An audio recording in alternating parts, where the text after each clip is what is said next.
Hello, Pod Smashers of the Internet, and welcome to another 80-bit live stream. We are your hosts.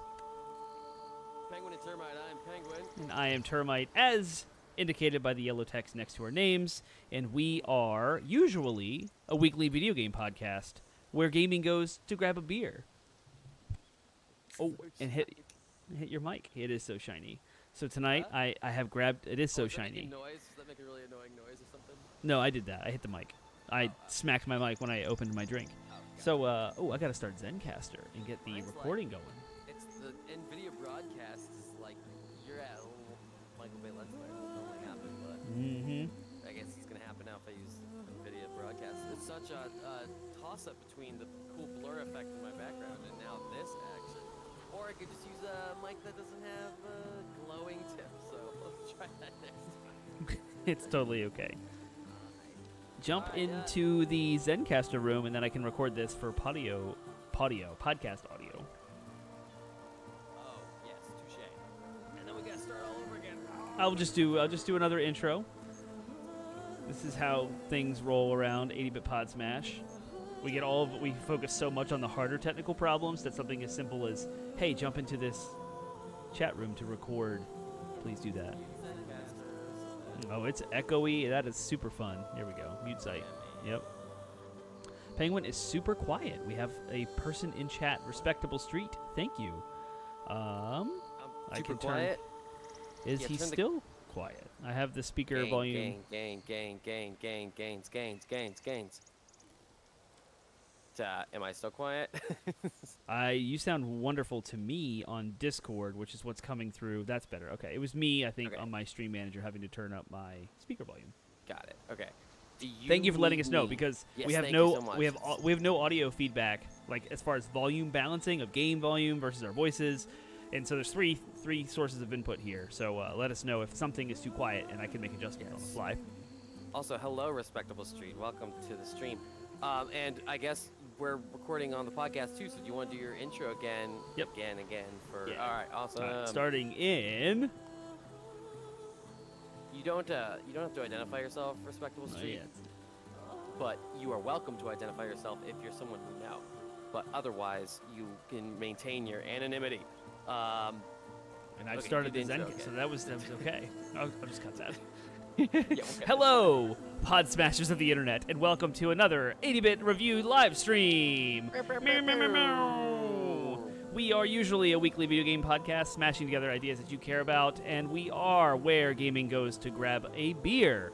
Yes, so we're tonight, also your hosts, Penguin and Termite, in case you are listening to this as your very first 80-bit pod smash. Bob from the Flock. Welcome. Speaking of video game podcasts and live streams and all kinds of activity, we are joined tonight, not in any voice kind of capacity, but in our chat right now, Bob from the Flock is joining us, and they have a weekly video game podcast as well called The Flock. So you should check out The Flock podcast as well. So there you go. There's a plug for you, my man. Yeah, we've guested on each other's shows, so it's great to see like some Virginia gaming circles come around, come full circle, pun intended. Yeah. So what are we doing? Do you want to switch to my real quick? Do you want to switch to my stream so we can? Well, I'll explain what we're doing. You switch to mine so that we can see if we've actually succeeded in what we're trying to do. Looks good. Got it. Wait, I don't see it on the. Oh, I guess it is yours. Okay, there you go. Yeah. Yeah. Oh, look how responsive that is. Oh, it's beautiful. All right. Yeah. So we're streaming 2 games tonight. We're streaming Horizon Forbidden West and we're streaming Wonderlands. Part of the reason we're doing 2 is because both games are good games, but we don't have nearly as much to say about either of them as we did Elden Ring. So as opposed to with Elden Ring, we could fill up a 2-hour time slot, no problem, with discussion and conversation. This game's going to be a little bit, or these games should be a little bit more tight, should be a little bit more condensed. And so we're each going to get some review time. The other thing that these games have that Elden Ring didn't have is these games have understandable stories in the first playthrough. So we'll be able to talk about the story plot as well for each. But I don't want to cut too much more into your time. So why don't I start? I'll start. Yeah, that's the way it's going to work. He's going to play while I talk, and then we're going to switch. That's why we have the 2 views. And then he's going to I'm gonna play while he talks. Yeah, Yep. that's how it One goes. last bit of housekeeping is about the spoiler-ish. There Ah, is yes. implied spoilers by the fact that we have finished the game, so our gameplay in and of itself, viewing it, could be spoilers for those who are very sensitive. We're not going to talk about any story spoilers until we declare it. Then we're going to leave a 20-minute segment at the end of Horizon here, and then another 20-minute segment at the end of Wonderlands to talk about spoilers, and we are going to delineate that very clearly for audio listeners to skip ahead 20 minutes. However, if you're watching it, you might be exposed to something you didn't mean to see because In we're at which the end case, of the you game. can go hop over to another stream or just come back in 20 minutes. We'll be done talking about the next game. So Yep. that's how I think it's going to work. Yep. And I think it's going to work. So I guess I Alright. start with my review. I am drinking, by the Sure. way, a Not Your Father's root beer. Ooh, okay. No association with anything other than it. I haven't had one in a while, and they were in the like grab and go section of Food Lion. So, all Sweet. right, play I am playing. this. I am great in. game. I am playing got, this wonderful game. Like 15 minutes to do my thing, so I'm gonna put a little timer on for myself. Oh no, where's my phone? Okay, there we go. Uh-oh. All right, so Horizon Forbidden West. It is the sequel to Horizon Zero Dawn, right? And I'm just gonna give myself. Oh, is that too much light? Flashlight. That's too much Yeah. light. Too much. All right, I was gonna try to light my face up a little bit more, but I think I'm okay. My face I is think lit you're up fine. okay. Yeah. As much as one can be in a family room. All right, yeah, Horizon Forbidden West, the sequel to Horizon Zero Dawn.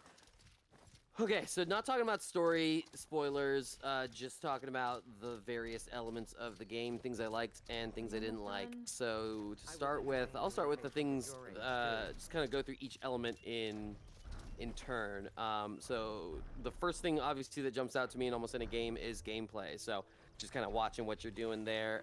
I mean, like anything I'd expect from third-party Sony. Everything Sorry, okay? third-party, first-party Sony at What this are you point. doing out here? Just tight Ask my grandmother. controls, I risked feels leaving good, guard duty looks to look good, for everything's her. smooth, She 60 stopped to see frames the per bloom, second. I and now she never, won't well, leave. so when the Since when game does she first came care about out, it had a flowers? lot more They're not just flowers, occasional child. graphical They're hitches scarlet with the stems frame with a rate. scent Like, that soothes the nerves. I remember the first So couple I was days it told was many pretty years bad. ago Like it would. by Didn't you say that you had an Nutara's entire seed cinematic that Oh, was it like was- Taurus? yeah. stuttering? Now Yeah. It, tell it the locked it story. like from rest If one mode to trespassed like here this back cinematic then, type stuff. It you'd have locked killed him itself on into a horrible Couldn't. like frame stuttering, Found him maybe picking 10 frames per flowers. second. It was Right awful. near here, Yeah, in I would it's hope definitely that a 2 bug. months, They fixed 3 that. months later, They It was did. all it's set been to fixed, strike yeah. him down, but So it'll he actually was be interesting to singing. see if it just feels Singing? better to play now. But Can't nevertheless, remember it was the still tune like now. super high quality experience. Just the lilt of his Um, voice.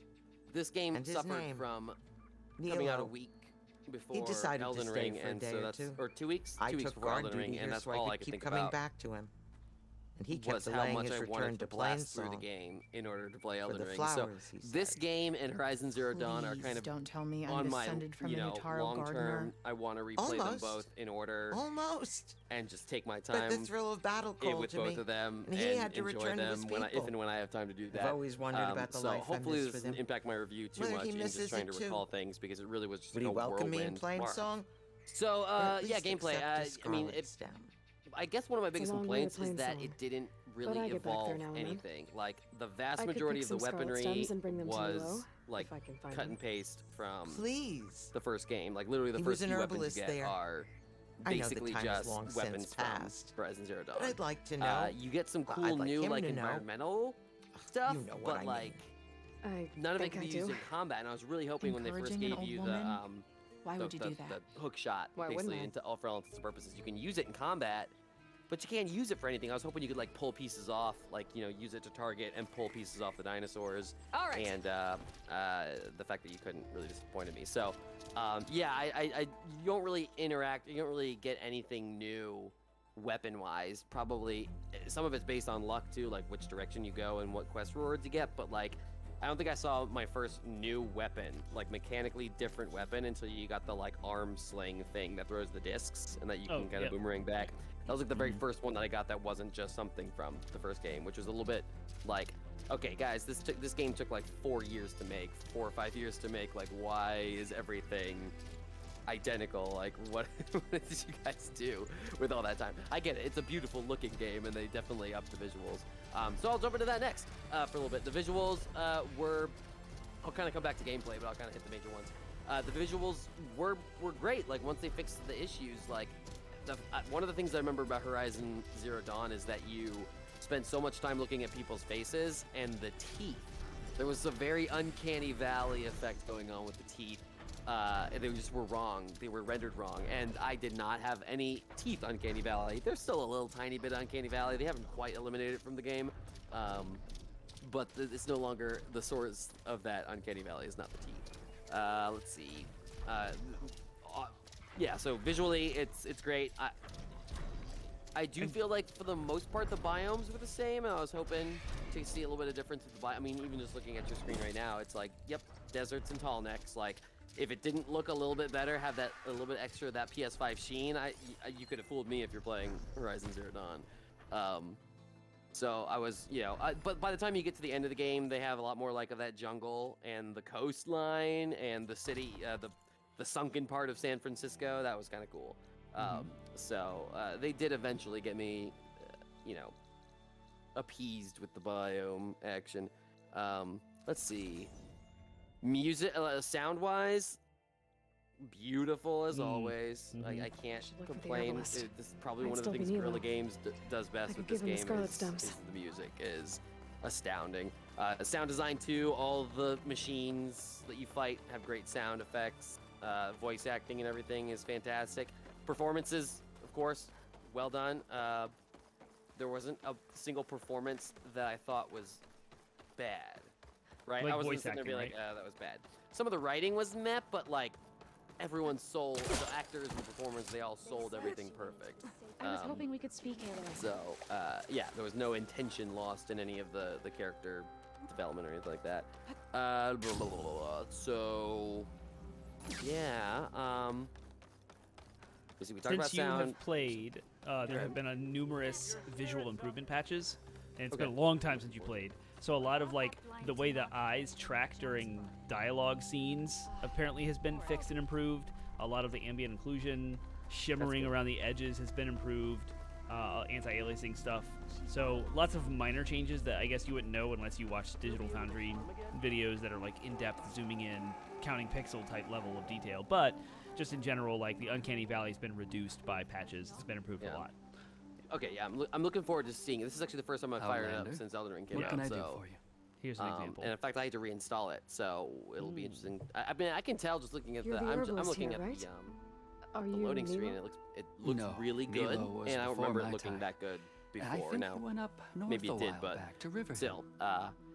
Why? Okay, Do so you need a special while I was song? sort of in the realm of storytelling No, with the but performances, the someone acting, else and does, how in a the way. writing was only okay. Thanks. I'll try Without over him. giving away anything spoiler-wise, There's I'll a just sort of grove talk about how the there, story is a told. memorial, a beautiful Um, greenery. It's If he's there, I bet he'll be tending the it. story is told much like Thanks it is again. in the first game, where Glad it's I could mostly a help. cinematic experience. It's mostly a sort of action-driven story. The really important look at my story stuff. stuff happens in cutscenes, and that's fine. That's what I'm used to. That's cool. But I didn't actually experience this so much, but I experienced it because I experienced it, right? Meaning, I skipped a lot of the dialogue, like a lot of the extra dialogue that you can have, right? Where you're like, okay, now you can talk to this person about all these I things. hope you find what you're And I was looking reading for that in someone was Riverhill. complaining. They were like, yeah, the biggest problem with Horizon Forbidden West storytelling is that it still relies on like dialogue wheels. And I understand why that's a problem, is because it's not interesting to sit there and watch people talk at each other for and just do nothing but sit Okay. there and talk at each Riverhill. other. So it's like I should look for Nilo. Give him the Scarlet Borderlands Stones. has its own pacing issues herbalist with in the story, but one of the Plainsong things said I he might be like near about the Memorial Borderlands Grove. is they give a lot of exposition through Here you go. the earpiece. They're talking to them while you're doing other action, she and I say feel like Nilo? Horizon Forbidden West is either going to need to lean into that or lean into more environmental storytelling, where it's like it's okay if people don't get the full context. It's clearly okay if people don't get the full context because everybody's gonna Hi listen to there. the optional dialogue or not, depending on their Nora, tastes. So if you here. can still tell the story You're a long way from home. and have people suppose I ignore all am. the dialogue, you could do the same I'm looking thing for an with this herbalist environmental named storytelling, Nilo. right? So I that way, think I heard you again, say the his reason is name. because something about the human psyche. You've If come I to the sit there right and choose place. to read something in The the game, seeds were pause the buried action in the here, game to read where it, he tended the I'm wounds more of others. okay with that than if I'm just sitting there watching Including people my talk at mother's. each other. It's like, I'm yeah, his daughter, come on, guys. Gia. So, How long has he been circling gone? really quickly back around to gameplay, I Some want to talk 5 about years combat. now. Despite the fact that it doesn't really bring He put a anything lot new of to the love table into for the this most grove. part, the combat's still Almost as much as fun. you gave me. It's still fun.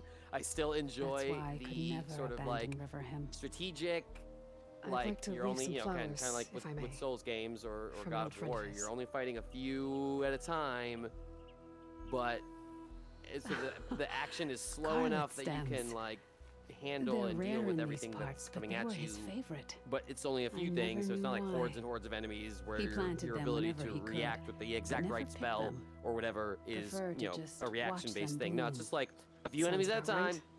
You pull out what you need, he you was a scan good man? them, you Or know what led their a full life? weaknesses are, then you go He and you was. slowly remove components, and And he and did. it works. It's a formula that works. It I works don't really know well. who this It old has that friend nice is, blend of like action, but if my father reaction liked time, them, and strategy must be a good soul. that has made, you know, Souls-like action games successful for the past, you know, years. While it's not a Souls-like, it's got difficulty sliders, and it's got, you know, it's more of a ranged combat game, third person over the shoulder. If eventually you might stop talking to people and kill something, and people can see.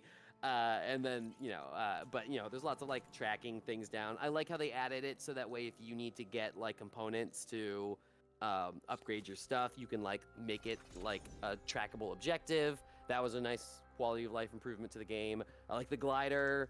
The new mount options are great, are really fun. So, you know, they didn't, in the first game you could mount like the horse, and that was about Storm it. won't last Now you forever. can like mount I a can push giant through. boar machine, or you can mount A raptor. a raptor, or you That's what can I'm riding mount on now. something. I guess Look, they'll the probably see it Outlander's in my back. game. I don't think I'll I be able can to stop still myself see from well selling enough, it, so. girl. Spoiler alert, you can mount a flying thing, and you can fly, which trivializes basically the back half of the game. That's fine. It's, you know, Is we're my not, long you know, vigil this is over? Horizon Forbidden West. You have word from you my can kind grandmother's of gardener? customize your experience to be Yes as hard or and no. difficult or easy as you I laid want. the scarlet So, stems at like, his play the game grave. how you want to play it. It's fine. His favorite flower. And sometimes you according to want, his like you daughter. said, comfort food to just like Always loved to throw watch them yourself into bloom. the game and not have to like He's struggle gone. with it. That said, there were some like times when But I he think did I did think of me over in the frustration years. drop the difficulty, but that was more because That'll I have to was be enough. trying to get through Really? it fast in order That's to get it? the story done before Elden Ring Are came you out. sure you Which got the I right guess guard- that was my problem. herbalist? So Huh. Seemed there's like a lot you thought in it the was game, a fool's like errand. side quests wise, and normally I would have taken Well, that, It's just And, that it meant like, something to you. It could have immersed been a myself whole into other all the life. side quests before just Could've been. mainlining the story. So that was But a this difference life for hasn't me. Like turned out normally so I would have bad. played Even have a more granddaughter like an open who world cares game, enough but to this come time I looking was like, for me out in I the guess I'll. wilds. And I've still I'm got not used to scarlet mainlining the stems to story, so that remind me of frustrated me Mila. that I imposed that Sounds upon like your myself. grandmother's got it all figured out. But even so, like the Maybe she trophy guides does. are like, you need to mainline the story Just first because tell then me you can the next fly, time and you then it wanna makes come the out rest of here, the trophy okay? easy. And it's like, Instead of disappearing. I don't know. Maybe that I was will. so that was an experience that Here, I'm glad I Outlander. did it, but I'm also glad Take that this. I learned that like under For normal helping an old circumstances I woman would to have just remember she done it was at my own once young. pace and been happy with that. So it was kind of a self-learning experience, but we're coming up near the end of my section, so I know we got started a little bit late, but I think I'll just give that time back to you. Sweet. Yeah, I mean, I would say this game to me is not I mean, it may be a game of the year contender as far as politics go, like, but this game, for reasons that I'll also get to with the storytelling, because that's the piece I have to leave out right now, which is because you don't want to spoil everything, but there's also some storytelling reasons why I feel like though there were some cool twists that made me go what. At the end of the day, I feel like they're in danger of getting into a pattern, and I'll hit more on that in the story part of it. But yeah, I just don't think it's game of the year. I think that they didn't take enough risk. I don't think they innovated enough. Yeah, I think that they need to do something to freshen up to freshen it up. It was such a unique and awesome idea that when the first game came out, it was bound to be successful, because it was a unique and fresh idea. But that's the problem with franchises like this, is you need to do something to freshen it up in the next one, or else it's just gonna feel like the same game, right? So, yeah, I don't know what that next step is. I don't know what the next big thing for them is to make this game fresh, but I feel like it's gonna need it. I don't know if that's like a new kind of weapon, right? Instead of like you don't get the bow until the back half of the game, and then you have to fight with other weapons. I don't know. They gotta do something though, because like it's just getting a little stale. And that's what I was worried about with this game when it was first announced. Is like, I don't want. Yeah, they just need to. If not the bow, like the bow is kind of core to her, but like they need to make it so that you don't get the same 5 weapons as your first 5 weapons, right? Like, I don't want to see a slingshot. I don't want to see a freaking, Any tribe can enjoy it. one of the rapid caster or whatever. I want to see new weapons, like, and I want them to be thrown at me first. And then I get the ones that I'm familiar and happy with later. But, yeah. So, anyways, I guess that's my thoughts. And wrapping up, it was fun. It's still a fun game. It's still a Sony staple. It's just not going to be, like, game of the year for me. And I do want to revisit it. I do. It's a fun, and gosh, I'll just listen to the theme song over and over again. It's no problem. It's so good. If you had to give it a score or like a rating out of 5 out of 10, however you want to do it, Yeah. where would you put it? Where would it be? Probably somewhere in the 4 out of 5 or like 85, between 85 and 90. It's a game that does unfortunately suffer, just like the first one. It suffers from the context in which it came out. I bet you I would have rated this game higher had I waited, just like the first one, had I waited a year to play it, right? I played Horizon Zero Dawn, like, it came out in like a March release date, and I played it in like a December. So yeah, I benefited from not having anything else around and just being able to fully enjoy it for what it was.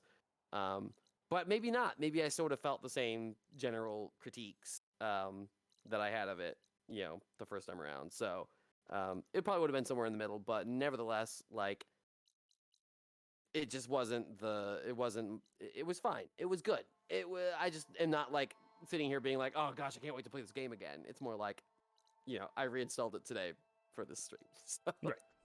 Yeah. Well, you've got the platinum trophy. You finished everything I'm story-wise, but yeah, it makes sense that you would want to be able to put this away and be done with it. Yeah. Sweet. Cool. All right. Well, yep. Are you ready to play? I am. I had just hit the thing to. There we go. We switched over. The feed is yours. Look at that. I will remove my disc and switch over to Wonderlands, and I'm going to pull up my phone. We got the story. Oh, that's fine. Yeah. Oh, yeah, because you want me to play again. Nah, no, it's fine. It'll be right. Yeah. Somebody's going to be playing. Is it responsive? Is it laggy? I have to learn how to play this game again. I was fighting this thing. This is the last thing I was doing over and over again was Oh, you were grinding for experience? I was grinding this giant thing, so I'll fight it. Oh, nice. I'll fight this thing. Yeah, that's cool. That'll be good because I didn't really do any combat in my playthrough at all. So let me grab my phone because I did have some notes when I first started playing this game. Let me pull those up. What did I do? What was I doing with this thing? Purge water. I don't have any sound from your game. Why? That doesn't make any sense. No, it does. Hold on. Okay. Does make sense. I'm glad it makes sense to one of us. I need to change my audio source. Where is my... Oh, no, my audio source. All right, here we go. I will begin my review while you debug. Well, I mean, it's playing through the thing, so I don't know what. Here, let's try just like selecting the thing directly. Do you have audio coming out of the thing? I hear your Discord, but I don't hear any audio. No, I mean from the game. Your game. The game. Yeah. Well. Oh well. And it's fine. Excuse the stream; it's been flickering because I was modifying a setting to see if I could figure this out on my end. But it looks like I have what I need to do that. So I don't know why there's no sound. That doesn't make any sense. Huh. Well, I guess is it coming out of the... I hear zero sound from anything on your game, just Discord. Okay, well, Oh well. I mean, what like we could grind this thing to a halt, or we could just not have sound coming out of mine. As long as you can see it, it's fine. I'm trying one thing just to verify. I loaded up your stream in a browser itself instead of Streamlabs to see if I could get sound from anywhere, and I do not. So it's not. I don't think it's on my end. I apologize. Okay, I'll see if I can figure it out here in a second. But cool, you fight this thing. I'm gonna talk about this game. So Horizon Forbidden West, Guerrilla Games, PlayStation 5. We talked about that. My first thoughts initially are the first thoughts of almost everyone who plays a brand new game because you see it for the first time. Graphics.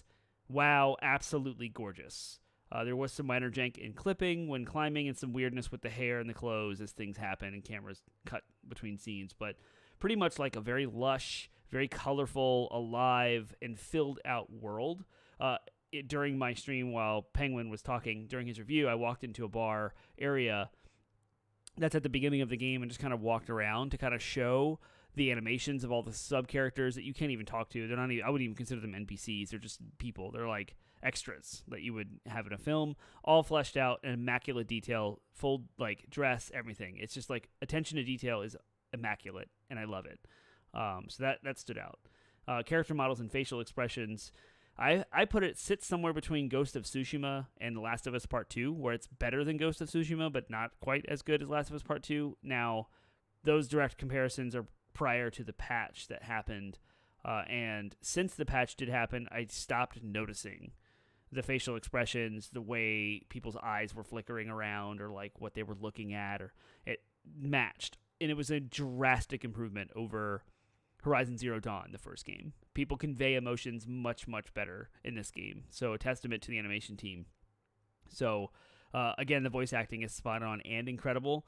I love the fact that I have immersed myself in nerd culture enough to know Carrie Ann Moss's voice the second I heard it. And I was like, what? And then I had to IMDb it to verify it. And sure enough, she is in this game. Spoilers for who she is, but she is in this game, and it was awesome. So that's pretty cool. Combat is much improved over the first one. The UI is responsive and more optimized. However, there's a termite issue here.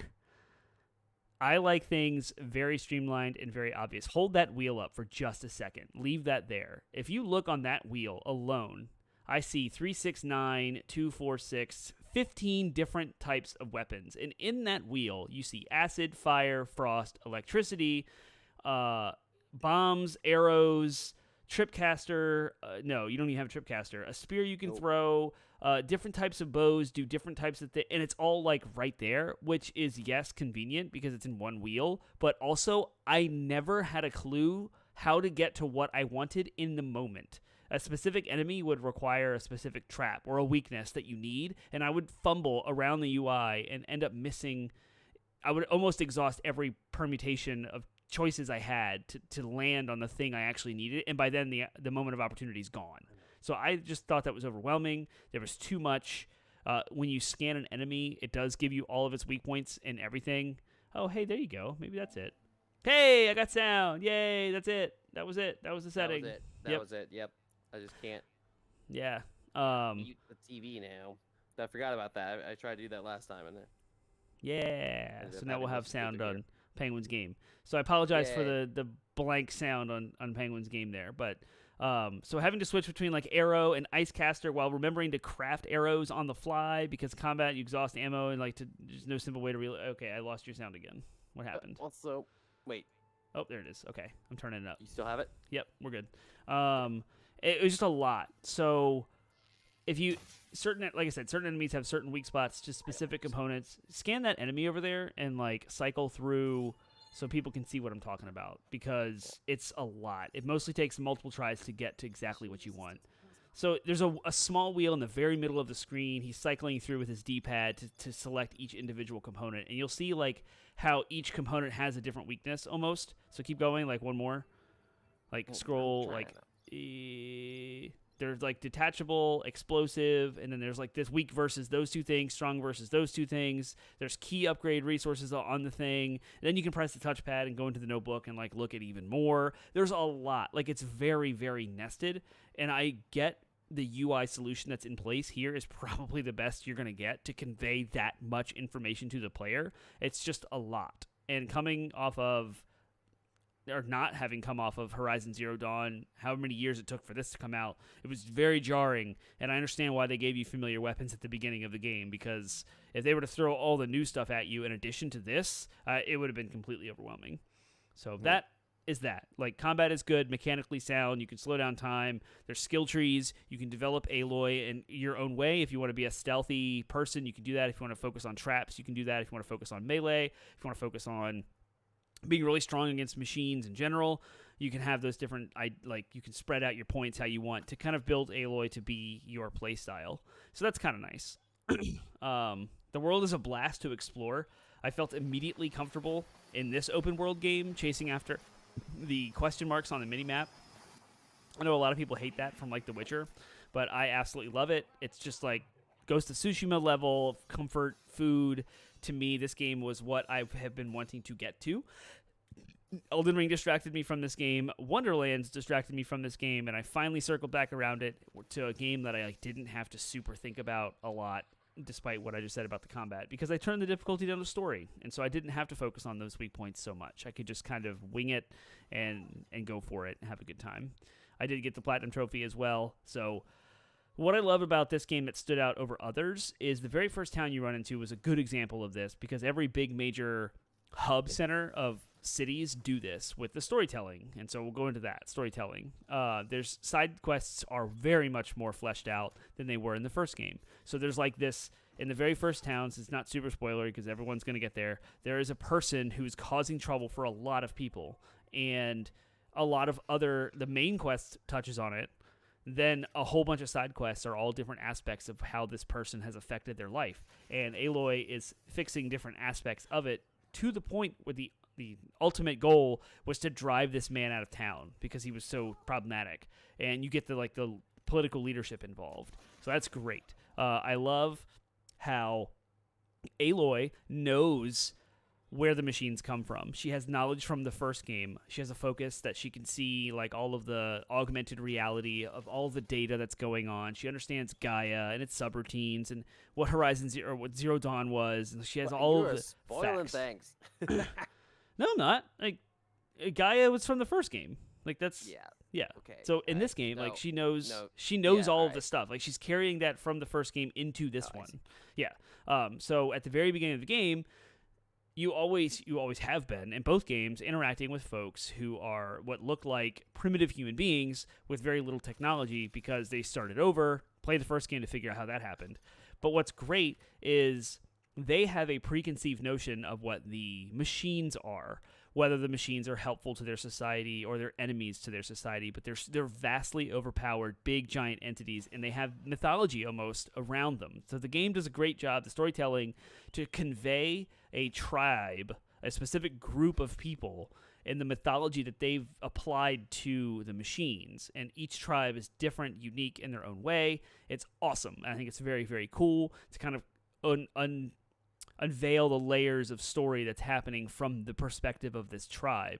What I think is awesome about Aloy as a character, she doesn't just come in with truth bomb hammer and say, you were all wrong, these machines were blank, go play the first game to figure out where the machines came from. The truth of she doesn't come in with the truth and just completely rip apart all of their traditions and their mythology and their culture. She actually leans into their culture and their traditions and mythology and almost religion around these machines. And sometimes there's mourning involved as people have lost their family members or their tribe members, and she will help them recuperate or like help them grief and mourn the loss of that. And I think it's beautiful and it's wonderful. And it stood out to me in this game because we live in a society now where it's like we just came through go watch Don't Look Up on Netflix. And that's a perfect example of like something as simple as a pandemic, a disease that is objectively wrecking humanity, and then look at the division amongst the truth versus the disinformation. And like in that world, we want to come in with the truth hammer and be like, no, this is what's really going on. It's very frustrating. So with that lens and what we're living through, what we have lived through, you see like the opposite, where like Aloy is actually leaning into their mythology. She knows they're wrong. She knows these machines are where they came from.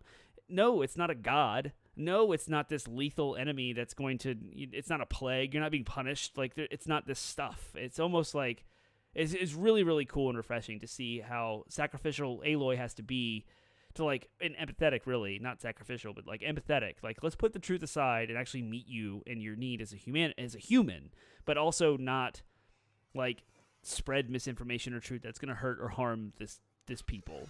So she goes in and always saves say that people have a reason for believing what they believe, right? Like, yeah, everyone. And this game shows that. Yeah, nobody's just like willfully being dumb or idiotic, right? Like everyone, either they've been deceived or they have, like you said, misinformation. But like nobody's just sitting there being like, I'm going to willfully, you know, like not like no, nobody does that. So like Aloy is a great example of how to, you know, she as a character, she serves as a good example as to how to like engage, where it's like, okay, look, I totally understand why you believe this, and I'm going to try to convince you of what I can, right? She doesn't even say like I have to convince everybody like of all the truth. She just says like if I can convince you that this one thing is true, and then I can get what I need from you, right? Like, and that's so yeah, it's pretty cool. Mm-hmm. Yeah.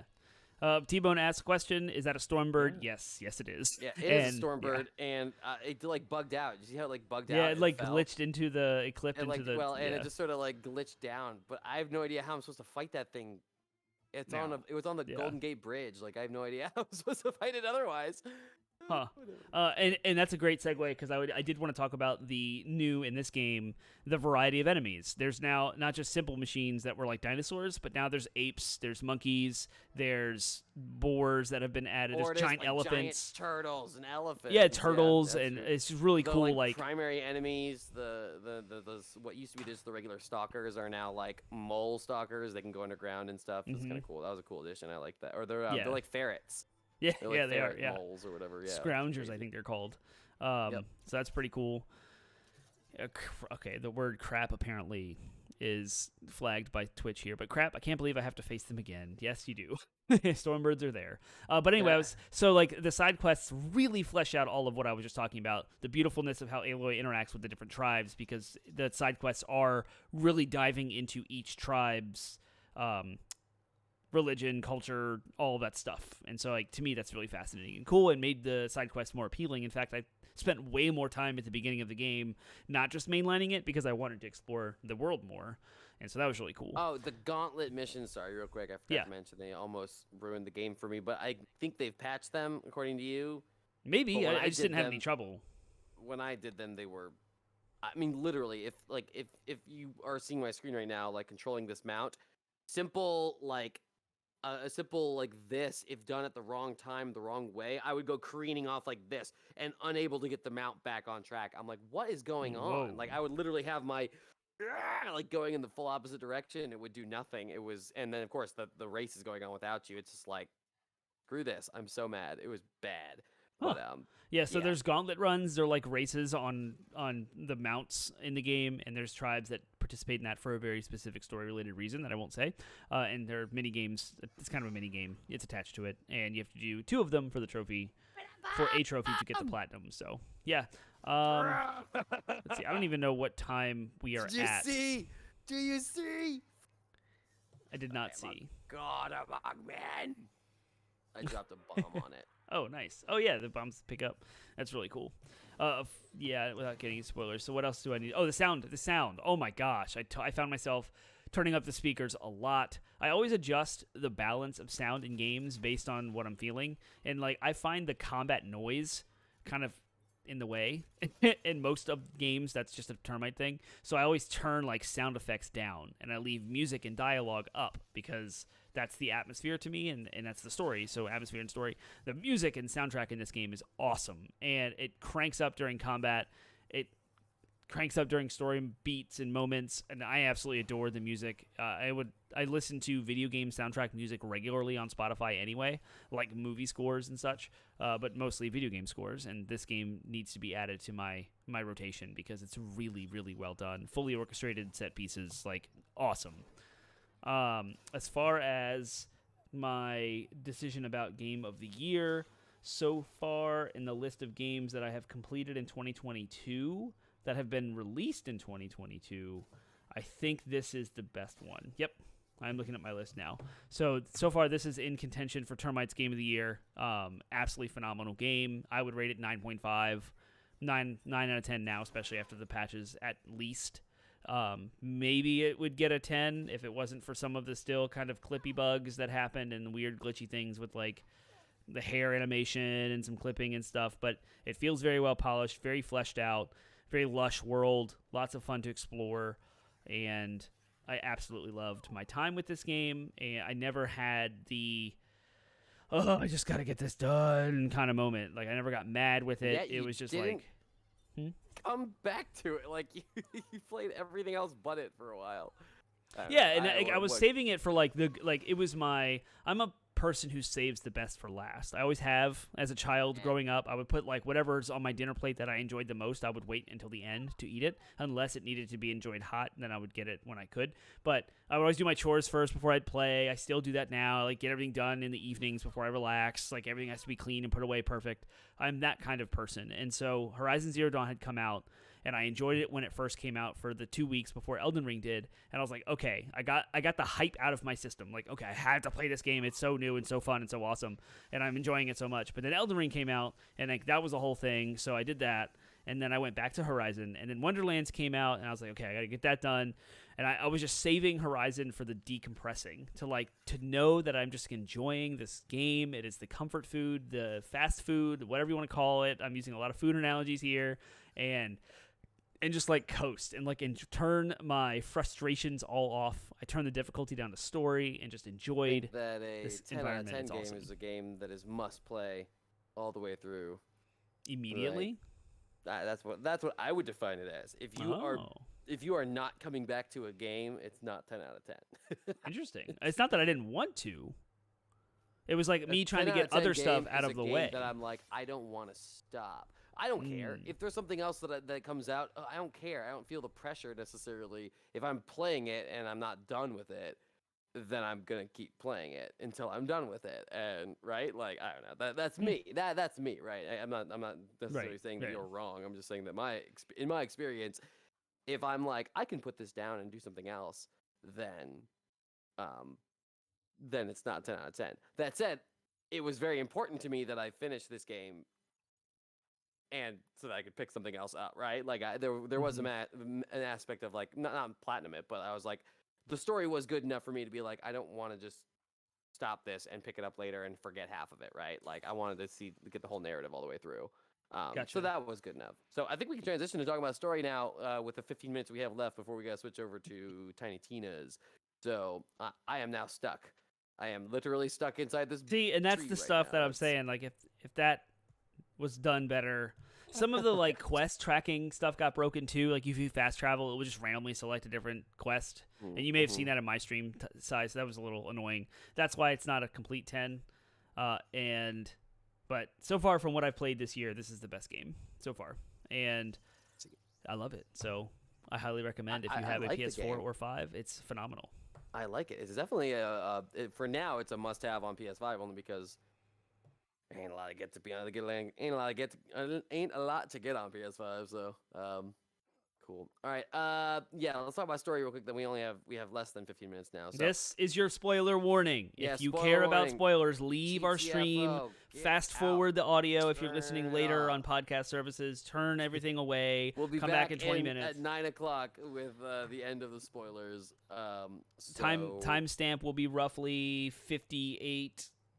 No, 58 to an hour. So overdo it and then rewind until we say we're done. So spoilery story review. Do you want to jump into it? Yeah, Go for let's it. rip the. Here we go. Yeah, I was gonna say let's rip the Band-Aid off and talk You've been about warned. the twist, the big twist, which is the Zeniths.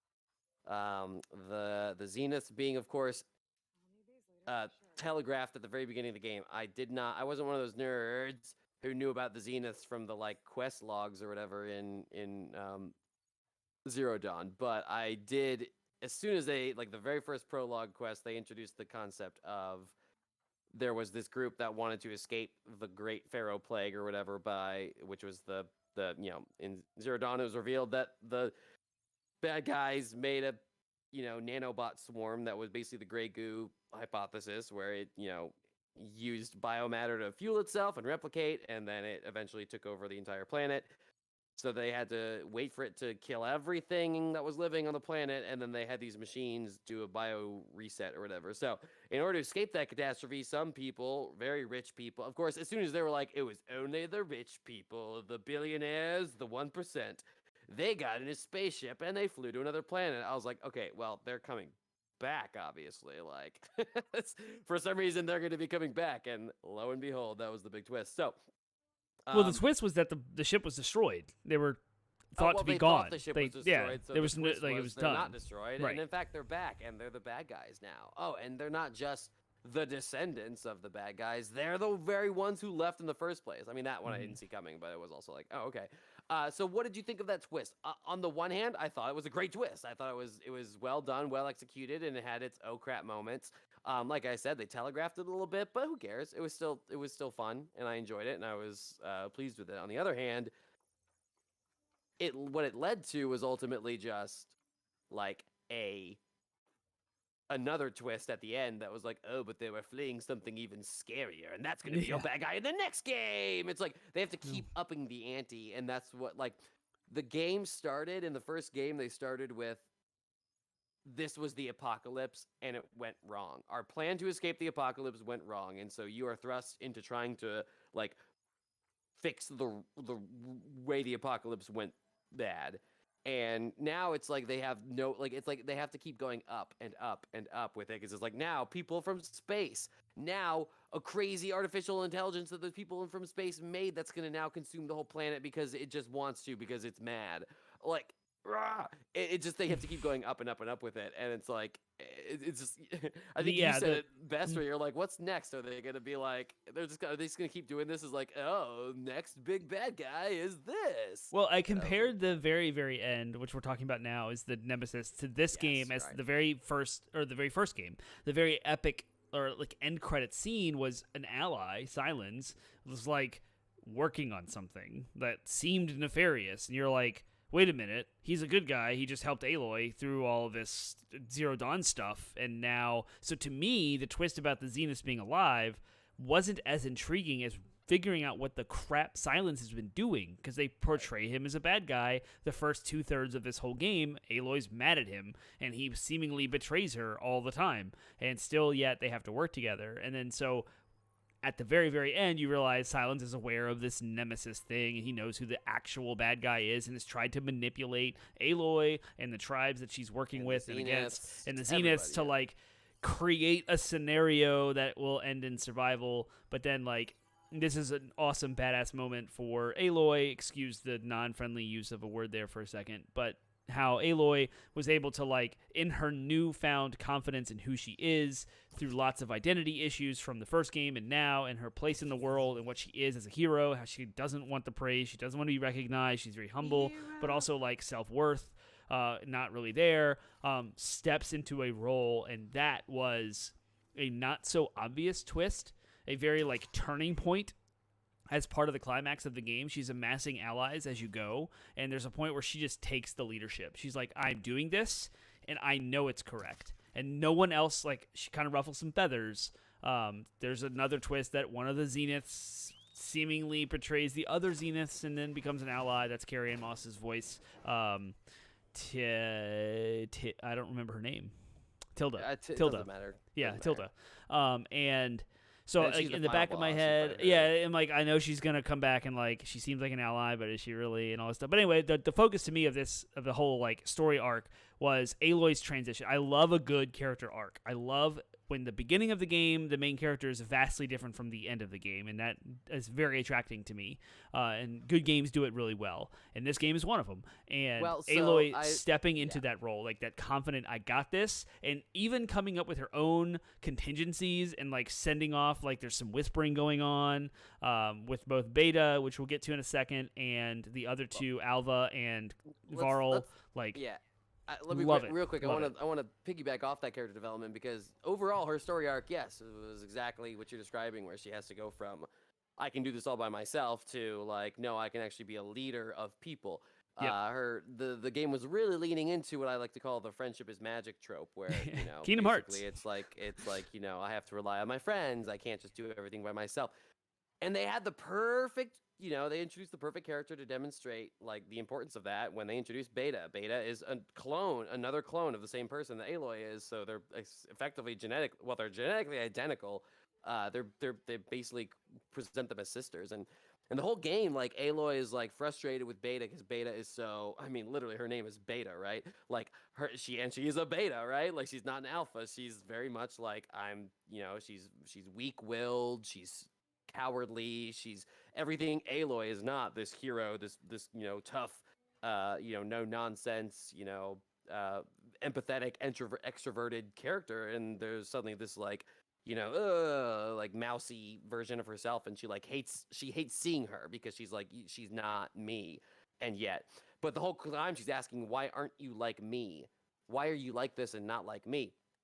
And they end up answering my frustration with her character development is they answer it she answers it by attributing it to her surrogate father, Rost. She's like, I had this great man who raised me, and that's why I'm the way I am. But the actual answer that's staring her in the face is the friends. The friendship is magic. It's like right there. It's like her friends are the reason why she's able to be the way she is, right? And I feel like they could have, it was just like they had the perfect setup, and then they missed their own point. It's like they missed their own point. It was like, wait a minute, guys. It'd be like me trying to teach my son a lesson and be like, son, you got to be careful of the thing in the backyard. There might be snakes under there. And then over and over again, I'm like, but there might be snakes under there. Be careful of the snakes under there. And then he goes under there and there's not snakes. And then he comes out and goes onto the staircase and there's a snake on the staircase. There's a snake on the staircase. Haha, not under the place I told you. It's like, it was incongruous and it annoyed me. But it was fine. I like good character development too. I feel like a lot of Aloy's character development came at the sacrifice of other characters' character development. Silence went. You talk about characters ending in a place that's different from where they started. It's like, I guess Silence had a bit of an arc where he had to realize that he wanted to help as well, but it was like he kind of just went back to where he started when we first met him, right? It was like, okay, I'm going to begrudgingly help you, right? But it was more like him giving up the fact that he has all the knowledge. And he had to realize that. It was a quick moment, and I feel like it wasn't fleshed out long enough. It was very fast. It was very rushed. Because everything happened with the time it took him to walk up a flight of stairs. And then Aaron, and it was like Aaron. They just made Aaron a punchline, whereas Aaron was one of the more deep characters I thought in the first game, and then they just sort of made him like a jokester and a punchline. I was like, ugh. Yeah. So I predicted that one character dying. The other Nora guy, I forget his name. I'm like, Varl, that's the one. Yeah, I predicted him dying. I was like, oh, he's way too happy with his new girlfriend to live. So there was that. And then I don't know. We don't have much time left, so I can let you have your final thoughts on the story, and then we can go on. Yeah, I thought it was paced weirdly, and I thought it was a lot of stuff was happening at the end. It was very fast and accelerated in its story. I thought it was very well paced at the beginning, and suddenly you just go. There's two sets of story here, and the first half of the story is actually 2/3 of your time with the game, and I don't think that's correct. I think it should be the first half. Well, as much as you said that, the pacing was weird. Real quick, sorry. The quick thought on that was it was they set up this race against the Zeniths. We got to get to the stuff before the Zeniths do, and then it's but also have fun exploring the open world. Oh, and we want you to go to these 3 places, and in the games world, it's you're gonna walk there, and it's wait, what? It slowed down the pace right when you feel like the pace should have picked up. Yep. Yeah, it was very It's really the first game did a much better job with making the stakes feel like they fit well with an open world. Where it was you still kind of gotta. There was a bit of a race against the clock, but it was also but you have time. You still got the sense that you had time. This one was there's no time. We've got to do this now. But also, we have an open world game with lots of side quests and content to get through. So, yep, and sometimes Aloy would actually talk and narrate. I should go check on this other thing immediately after this crazy plot point that was I need to get back to getting the things, and like, okay, it just seemed weird. But yeah, there's like a big story. Like the beginning of the game, you start off, you have to get Gaia's part like subordinate functions back. So you're sent out into the world to collect the 3 subordinate functions, and so that's somewhere where you actually meet not Aloy. You meet Beta, and then things escalate, and you're like, oh crap, like this stuff isn't gonna happen. And so like the rest of the game is then after that. So slow to fast, exponential graph. You can do the math there to figure out. Well, I wasn't very super happy with the pacing. And then the ending, just like so dumb, because the first game ended so perfectly. It was tied up in a bow. It was wonderfully done, executed. There was an epilogue that showed Silence, like, mysteriously doing something. And you're like, ooh, just enough of a carrot to, like, get you intrigued. This game is very in your face, and it's, like, very clear. Here's this next thing, and it introduces it like you have to deal with it now. It's almost like the game's not over yet. Like, this is a whole nother villain. It's like the last boss stepping into the game and saying, nope, that's for the next game. And I thought that was horrible. I just ended I was like, everything you just built up. I'm like, this is dumb. Well, I would have rather them hinted at it at the very end. Mm-hmm. And not even say what it was. Like, now we know Nemesis, right? Like, I would have rather it just, like, crash landed on Earth, right? Like, you know what I mean? Like, the classic, right? There's something, like, all the characters see that thing hurtling towards the sky, through the sky, and then it just lands, and, like, something comes out, and that's it. And that's, you could even have had Tilda Swinton's character like narrate, we were fleeing from something, like saying, like the voiceover saying it. There was so many other ways they could have like legitimately dropped that, and it would have been like, oh, the next game. But this you're right. It was just like they revealed their hand, exposition right at the end of the game, and it was like, but don't worry about that now. Yeah. Okay. Yeah. I'm with you. There's gonna be a twist too. Like there's Nemesis is gonna be like sympathetic or something. I don't know. They're gonna do something with that though. They have to. Yeah. They revealed too much. Like they've shown everything. So at this point, it has to be something different in order to be intriguing. It's my only hope. I hope. I mean, I want it to be that way. So yeah. Yep. So all right, cool. Yeah. Well, I guess if you switched over to Wonderlands, I am ready to go to Wonderlands right now. Woo woo. All right, cool. Yeah. Then I will.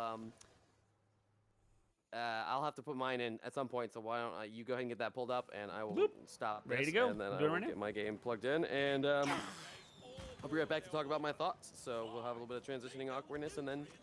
There is no transition awkwardness. I'm here. I'm playing Wonderlands right now.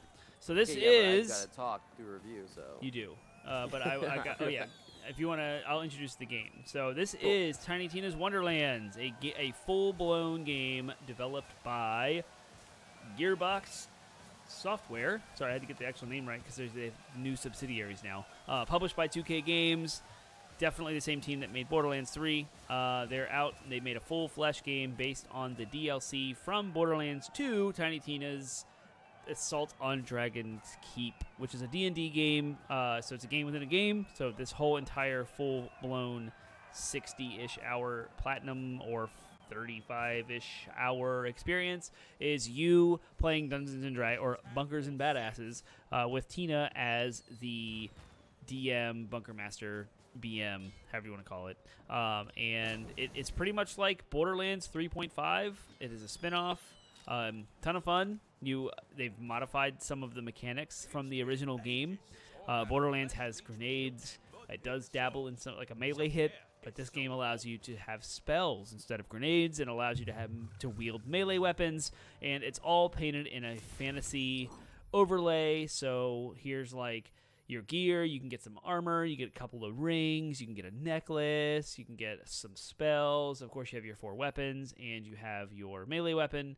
But instead of a shield, it's called a ward. So it's another word for it's a shield. Defensive. It's a shield.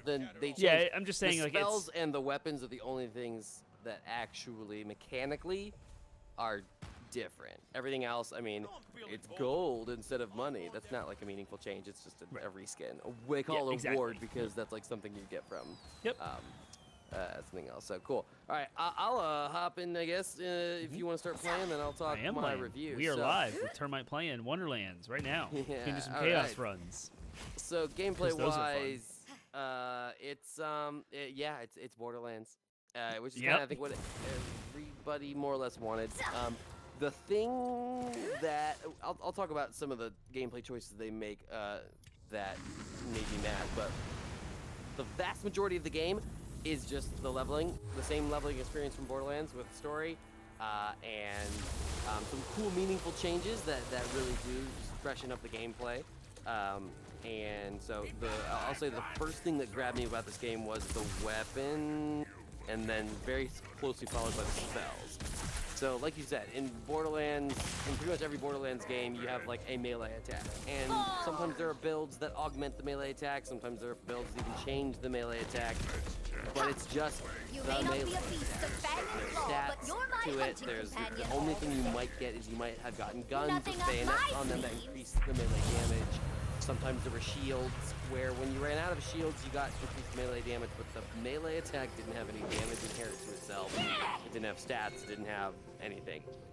They finally added that in Tiny Tina's Wonderlands. You can get legendary weapons, melee weapons that drop, that have the same modifiers and stuff that the guns do, and so it's now part of the build, it's part of the meta, is like a melee weapon.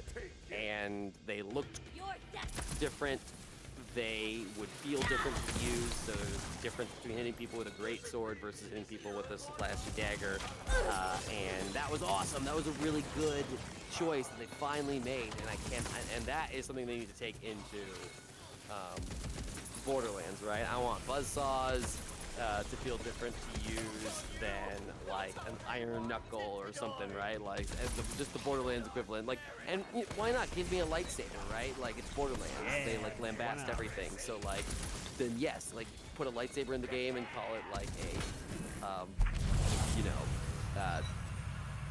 laser scimitar or something, right? Like it's just something to. This is just literally change it. It's the same thing. So. And have Mr. Torque hated, of course. So yeah, that was meaningful. The spells too, same thing. Like the grenades, they did do some fun things with the grenades in Borderlands 3, but overall it was still just you chuck a thing and something explodes or does something silly. This, like it, yeah, sure. Sometimes you kind of chuck something like a grenade, but most of the time you're casting a spell. You can see the wand. Sometimes it charges, sometimes it's instant, sometimes it only casts around yourself, sometimes it, will summon a Hydra or something, right? Like, they were all different and felt unique and flavorful and fun. You could blast them with meteors, you could blast them with lasers, and they all had the same kind of modifiers you find on the gun, elemental damage and stuff like that. So the spells were fantastic. The overworld I thought was nice. At first I was a little bit turned off by it, but then I realized that like without the overworld, with the overworld, they didn't feel like they needed to like cram a bunch of side quests into like bigger. They didn't have to make the areas all big and the map annoying and obtuse like it was in Borderlands 3. I just felt like that, like I could go into the overworld for some quests, or I could not, right? Like, and the overworld was just a fun little like jaunt. You know, so I thought that was really, really clever way to freshen up I will that showcase the element of overworld gameplay. when I'm done with this chaos. Yeah. So yeah, that was a good choice and fun as well. Yeah, I feel like I appreciate the game a lot more, having had some more D&D experience as well. Just again being able to kind of catch some of the references and stuff. It's really heavy in the D&D stuff.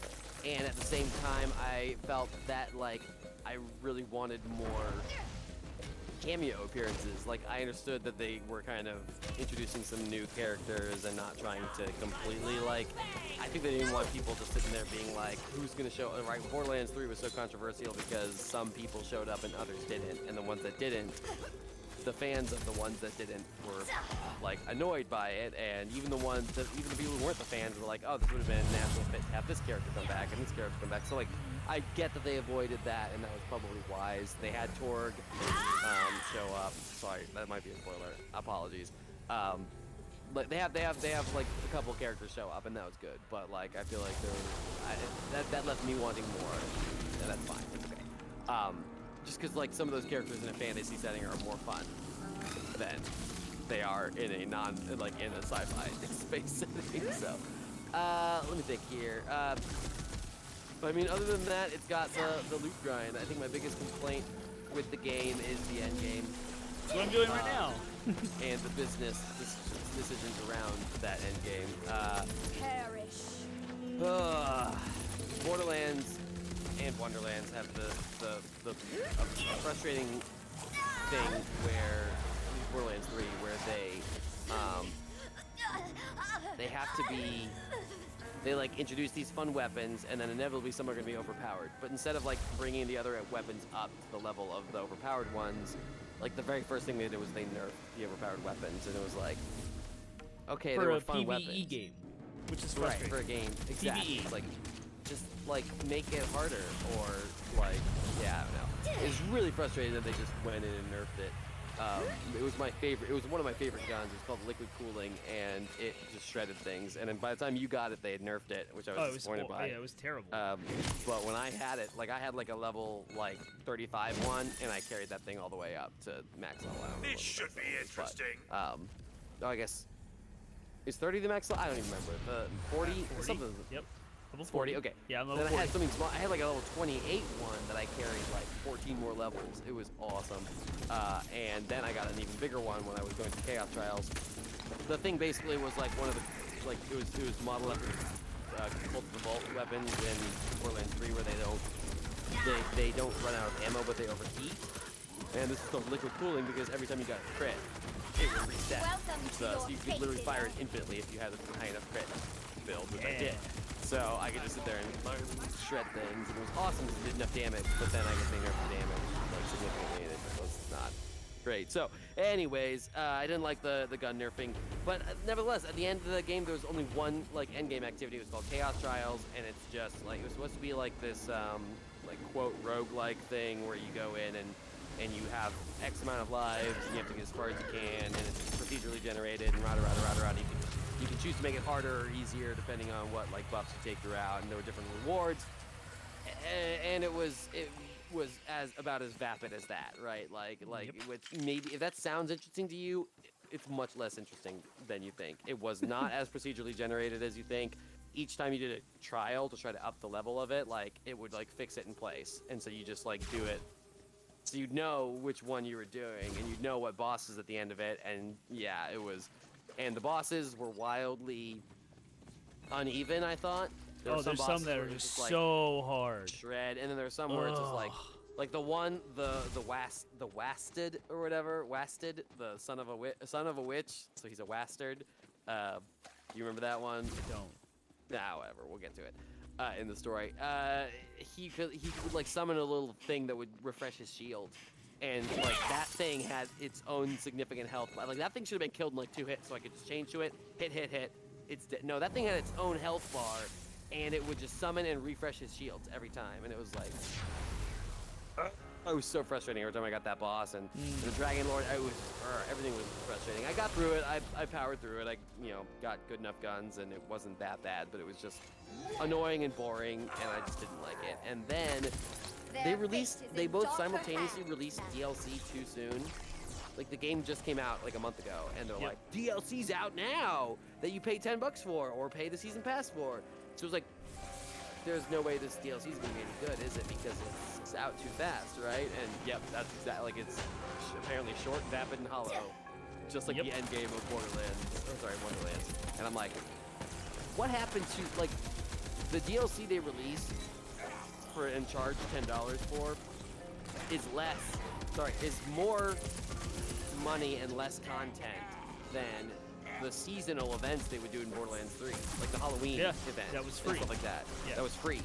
Then these were like, here you go. I'm like, what the heck happened? And why are they like monetizing this so stupidly aggressively? It's just it's really frustrating that they did that. So yeah, that's what's frustrating. So my criticisms are mostly in that regard. If you just want to play, my recommendation for Wonderlands is this: if you're a Borderlands fan, get it, play through the campaign, and that's it, right? Like quit after that, because it's just not. If you want the platinum, go for the platinum, but other than that, like expect the frustration that I had, because I will probably revisit this game at some point and play with a different class or something, but I have no interest in getting the season pass. I'm so glad I didn't jump on that. I'm just Supposedly, the story-based DLC that we're used to, like you get 4 for a season pass, is coming. So this early DLC wasn't supposed to. The fact that you can buy it standalone for $10 is stupid. That's atrocious. But it does come in season pass with the 4 other like big story DLC that's coming. That I'm interested in. I want to know about that because then I'm interested in it, but at balance. the same time, I still haven't gone back and done Borderlands, the last half of the Borderlands, like DLCs, the second season pass or whatever. I still haven't done the third one of the first. Like, I don't know. Borderlands as a franchise is having diminishing returns for me, and it's because like they're not trying to innovate, and the ways they are innovating seem like predatory innovation, right? Like this seems like you're innovating in the wrong way. 2K needs money. I just was praising the innovations of the spells and the which is true. I mean, melee, which are great. They are good, but it's like it's too little, too late. Like they should have done that stuff with Borderlands 3. You're almost critiquing the lack of innovation in the metagame of the Borderlands franchise in general. That's as opposed than to the actual game sort itself. of mechanics, But even so, like the game itself, it's just Borderlands with a fantasy flavor, which I know that's kind of what people wanted, but yeah, it's fine. I will not be taken down by the likes of you. Hey, Laker Pilot's back, and he also said he noticed the lack of innovation in Borderlands 3, and I agree. What? I was a little frustrated actually because there's so many great games that have come out since Borderlands 3 that have innovated so well in this looter genre. Like, say what you want about Destiny, they've done some pretty good stuff with Destiny. Say what you want about Diablo, they've done some pretty interesting and smart things with Diablo's metagame. They could have learned any of those lessons, and it seems like they didn't. Despite the fact that this game was like inspired by the progenitors of those games too. It's but anyways, I think I'm at time. Oh no, I do have like 5 minutes. I want to finish this Chaos Trial. Let's see. Performances were great, fantastic. They added additional cast members, Andy Samberg and Wanda Sykes and Will Arnett, which are all fantastic performers, and they all sounded like they had a fun time interacting with the common thread between these two games that we're playing tonight. Ashley Birch playing the voices, lead characters in both of these games. Yeah. So this is the Ashley Birch stream. So Ashley Birch, if you're ever watching this, we love you. We think you're great. We think you're awesome. You're an incredible performer, and we would love to have you on our show. So please, sorry, you're never gonna see this, but whatever. We'll fan gush anyways. Yeah, exactly. So yeah, Ashley Birch, being of course Tiny Tina, it was her first acting gig. Her brother was Anthony Birch, who wrote for Borderlands 2, and so yeah, she got his little sister to play the little sister of the game, Tiny Tina, and that pretty much launched her career. And she's awesome in that, and she's awesome in this, and she brings that Tiny Tina flair that I love to the character. And then yeah, her supporting cast is great as well. The writing is okay in this one. It's not as bad as it was in Borderlands 3, all things considered. It sounds like they may have finally learned their lessons about bad guy writing. Will Arnett was fantastic as the Dragon Lord, and the Dragon Lord was a character whose motivations at the very least kind of made sense, actually. It was a little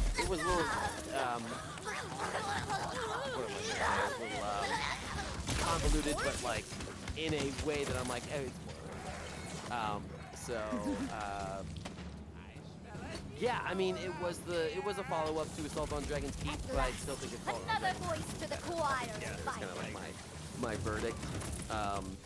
Which they have there's just standalone versions of that, so you can go get just Dragon's Keep if you don't want to get Borderlands 2 and play through all that. You don't have to. You can just go get Dragon's Keep. It's one shot. Let their bodies stand as a monument of their defeat. Oh gosh, gun design. The guns in the game were.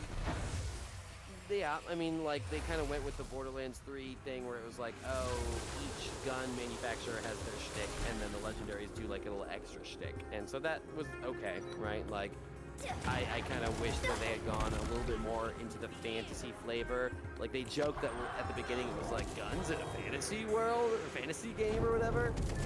And that was like, okay, haha. and then they just kind of ignored it. But like the first game did the opposite. It was like, of course there's guns and bunkers and badasses, but is there a gun that shoots swords?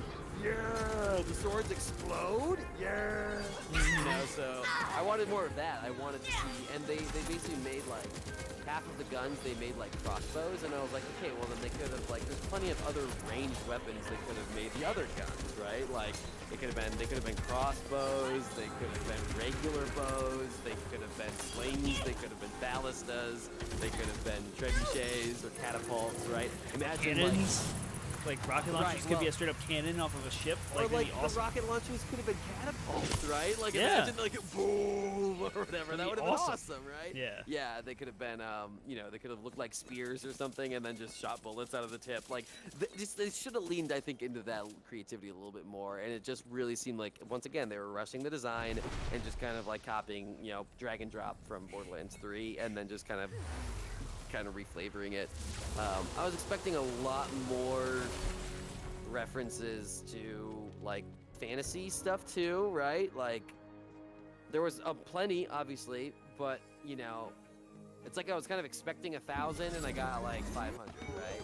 And and that's okay. It's not the end of the world, but I just really, there was a lot they could have leaned into. I mean, that, once again, I feel like they crammed more video game, like fantasy game references and fantasy story, like, you know, novels and television. I feel like they crammed more of it into Assault on Dragon's Keep, which is like a third of the length of this, than they did into this with a full-length game. So that was just like, again, I don't know. It just feels like, as you know, the game was fun, right? Like I know that both these games I've sort of like pooped on a little bit tonight. But only because you love the Borderlands franchise so much. I do. I want the Borderlands franchise to succeed. I want it to be good. I will say that the character customization was fun, and it was a good. I feel like they can still make the characters like specific people in the future ones, because we like that idea that they're like characters that we get to then see later. I do like that aspect of it. But I also like the customizable characters, and I really hope that they kind of like find a way to lean into that in Borderlands 4 as well. Like give us more like, control over how we customize, you know, Moze to look like the way we want her to look. And I know that might be difficult when they have to come bring her back, but just give her a canon appearance, right? Like give her whatever defaults are the canon appearance, and then everything else allow me to customize for my game. So, that's that. I also wouldn't hate like male and female versions of each of the main, like male and female Moze or male and female. I guess they couldn't do it with the sirens, but whatever. So anyways, cool. Or I guess, wait, in this game, they don't say male and female. They say this body type and that body type. Yeah, which is nice. That was funny. Cool. That was it was an amusing way of doing something that actually is probably fairly meaningful to a lot of people out there. So why not? Yeah. So, all right, I think I'm at time. So, I will let you talk about. Oh, I guess I should play the game, shouldn't I? Yes, I am showcasing the overworld that you mentioned at the beginning. That was kind of new and fresh to anything Borderlands. This is completely new. This was a way to get between areas in the world. And as you can see, this is very much like a game board. There's a thumbtack over here. There's bottle caps that bridge gaps. There's dice, like 6-sided die. Uh-oh. Oh, there. Oh, why is their frames dropping? It's not in my camera. It's in my game. That was weird. I wonder if my PlayStation was barking. You can see like popcorn over here. So this is there's like Cheetos on the board. It's fun. It's obviously like the desk that they're playing on. League of Legends vibes from the Overland. It does have that art style for sure. There's some Cheetos and there's I like a can the of soda. Oversized heads on. Like because it. You know, if you played D&D before, you have tokens in the actual like, which you're supposed to play in person. You're supposed to have little like printed out like miniatures, and the miniatures never look exactly like the way you want your character to be because they're miniature, right? So they're leaning into that, but then it's even taking it even bigger extremes in like online play, because usually you're like, at least the way I ran my group, you know, is I got little 8-bit versions for the tokens, but then I had all this like cool artwork for your characters, how they're supposed to look.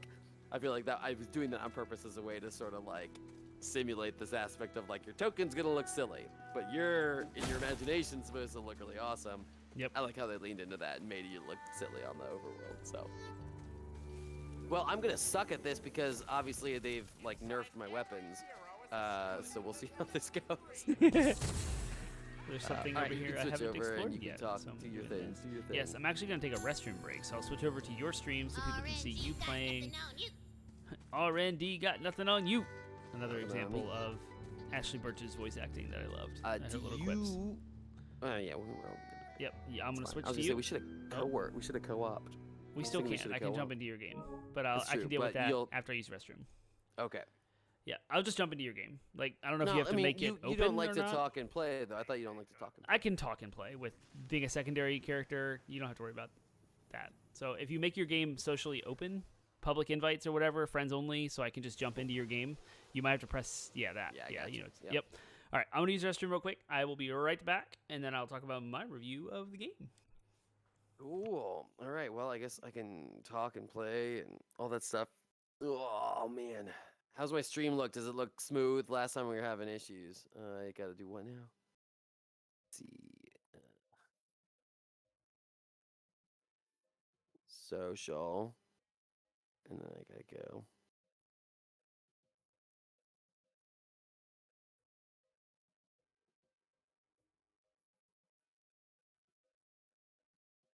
How do I change it? Oh. Looking for help. Oh, no. Social.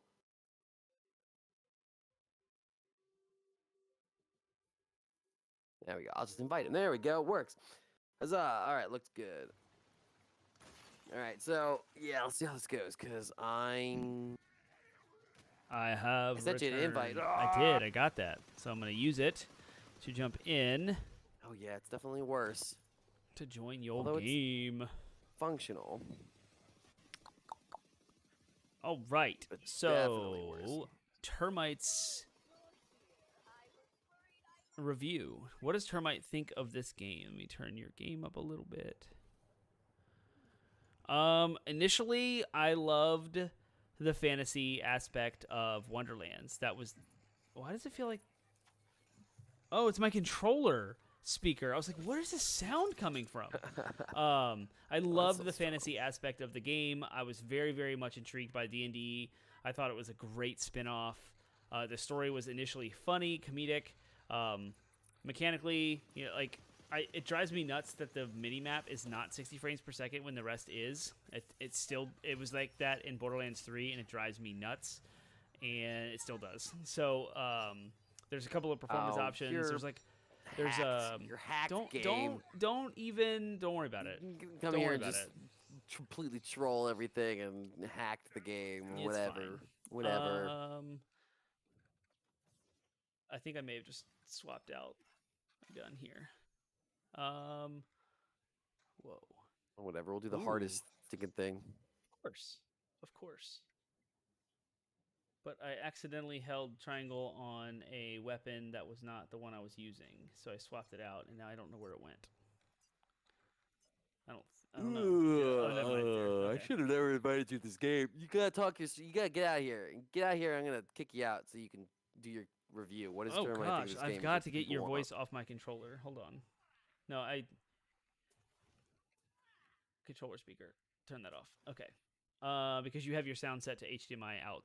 Don't kick me out. It's fine. I can talk. No, Don't get worry about out. No, you have 2 seconds. You Yeah, I'm talk fine. about the I'm good. game. Yes. All right, talk about the game. Right. So the story of the game is funny. It has that Borderlands charm to it. However, they had to go for a teen rating, I guess, for sales. Again, another business decision that kind of hamstrung the creativity of the writing team because there's a lot of poop and fart jokes, believe it or not, that are like really kind of in the middle of this game, like that are just like kind of dumb. I love The poop j- and fart jokes. I don't know. Yeah, about you. I mean, they were like funny initially, but then it was like, you're a stupidity dum-dum. And I'm like, okay, that's kind of eye-rolly. So that was annoying. And I like the narrative. I like the characters. Like you said, Trogue came in, really funny. Great Borderlands stuff. I'm not going to spoiler now. We will get to spoilers later. So great Borderlands moments, like my wife's walking through and laughing at stuff as stuff happens. The voice acting, of course, I agree with you that Wanda Sykes, Will Arnett, Andy Samberg, Ashley Burke are all absolutely incredible. They do wonderful voice acting in this game. The fantasy setting just made it for me. I absolutely love it. I actually like it more than I do the sci-fi of Borderlands. Like the pre-sequel, for example, took you to the moon and like really leaned into space traversal and like that whole sci-fi thing. I like this better, a lot better. I like spells. I like wards instead of shields, even if it is just a naming change. I think I only played one class. I'm a spellcaster, and there is 4 different classes. You can get a secondary class later for more customization. The problem that this game leans into with all of that customization is that I'm overwhelmed again, kind of like I was with Horizon Zero Dawn or Forbidden West, where there's just too much. And you'll see it in our stream as we're playing right now. There's just loot everywhere. And this loot is valid for specific builds. Like, it's actually good. So if you wanted to care about some of it's just some of it's just most of it's garbage. But if you see legendaries, you're like, oh, this is really good for a Stabomancer. This is really good for a spellcaster. And so if you cared enough about collecting the legendaries because they're rare, you might want to like grab them and save them for maybe exploring a different class. And that's fine if you want to ingest the knowledge of like all the different classes and how they're all built and like what their secondary attributes are and skill tree. That's what the internet's for. I'm just going to go look up an optimized build. I read that a spellcaster with a secondary class of Spore Warden was the best for the platinum.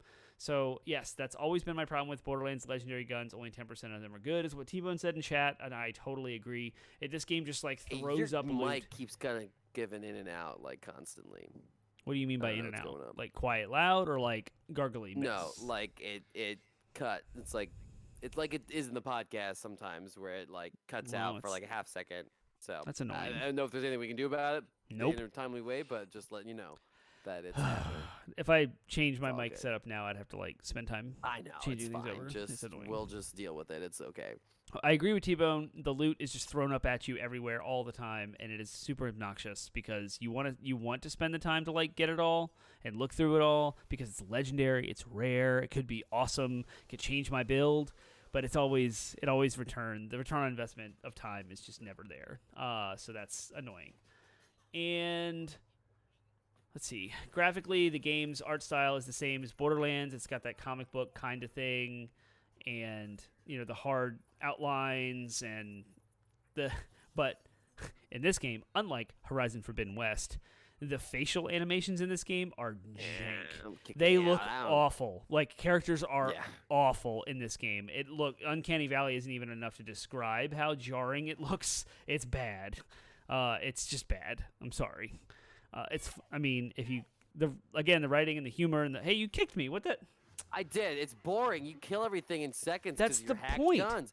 You're hacked. You're a hacker, hack, and I don't want to play with cheating hackers. But you get level 20 weapons. It's boring. I'm bored. You killed everything. I'm bored. Really quickly, and you just run through level 20, endgame stuff. It's boring for the people to watch me not do anything while you do everything. So I'm going to kick you out, and I'm going to do something more fun. You are lame. I am. Enjoy spending 30 minutes. I'm the lame one. I'm the lame this. one who's hacking the game with my boring lameness. I didn't hack it. I was just given good weapons by another player. You were given hacked weapons by another player. And I used them to reduce the half-hour grind to a 5-minute grind. And I feel no guilt or shame about it. We're playing a game for fun tonight, so I want to play the game the way I want to have fun. All right. Sorry if you're offended by that. No, I don't really care. Because the end game grind, like you had mentioned, the meta of this is broken. It's broken. It's just broken. Like the level 20 chaos trial. You're doing a chaos trial now. And the idea is if you do a chaos trial at level 1, you complete it, you unlock level 2. That whole system is complete garbage and broken because you have to, as a player, go through a very specific sequence of menus to verify that you're on the right chaos level. And then if you don't do it right, you don't get a chaos level. And these things can take 30 to 45 minutes per run because of the things like you're dealing with now where you die and then you start over. And it's a pain. So I did not enjoy that at all. I did enjoy exploring all the different biomes. I thought the different areas were fun, unique. I enjoyed the world. the overworld is super fun, as I mentioned earlier, as a way to bridge the gap between all the different places you go. Every single big new area has new NPCs to interact with, new side quests to do, maps to explore. The way the trophies were lined up for the platinum were perfect. You didn't have to grab every single collectible. You didn't have to explore every aspect of the map, which is what Borderlands 3 kind of fell into, where it became tedious and annoying. The worst of the trophies were the chaos run, the chaos levels at the end. But completing the game from beginning to end, the full cycle of the story was great. I had a great time with it. It kept my attention. I wanted to come back more. I wanted to keep playing. However, like all of the cool things that I used to love about Borderlands, like building out the characters and with the different types of weapons and the different types of shields and all the stuff, was just to me overwhelming. So I just went online, I rolled, and found a build and went with it. Ace rolled? I rolled? Yes, I rolled. I rolled over all of the rolled different your eyes. combinations, yes, of character classes, secondary classes, and build like gear combinations and skill tree boosts. And I was just like, give me the thing that works. I don't care about any of this stuff anymore. It's too much. It's too much variability there. Hence why I went with someone who gave me hacked. See, you got to turn it down. You wouldn't have had to do that with me. You would have just grinded level. You could have gotten one of those volatile guns that are super rare. They nerfed my guns. If they yeah, and now you got to waste more time grinding again. I'm just gonna do something fun. Annoying. I'm having fun. I'm playing the game for fun. I'm not playing the game to accomplish anything, Termite, because I've already accomplished it. Accomplishments are fun.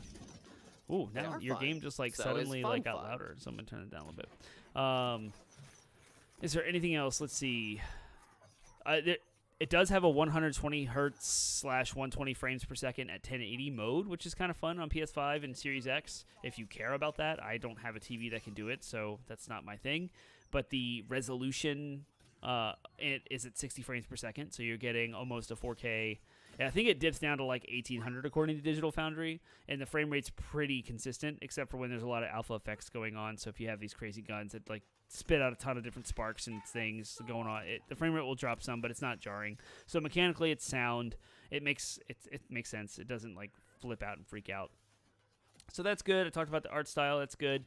The music didn't really like. I kind of, it's just background noise. But yeah. I will say during our D&D that we did, you and I and Java Fiend, friend of the show, I did put up a soundtrack of D&D over stuff, and some of the Borderlands, Wonderlands music like came through, and that was kind of fun. It put you in the mood, so that was pretty fun. Yeah.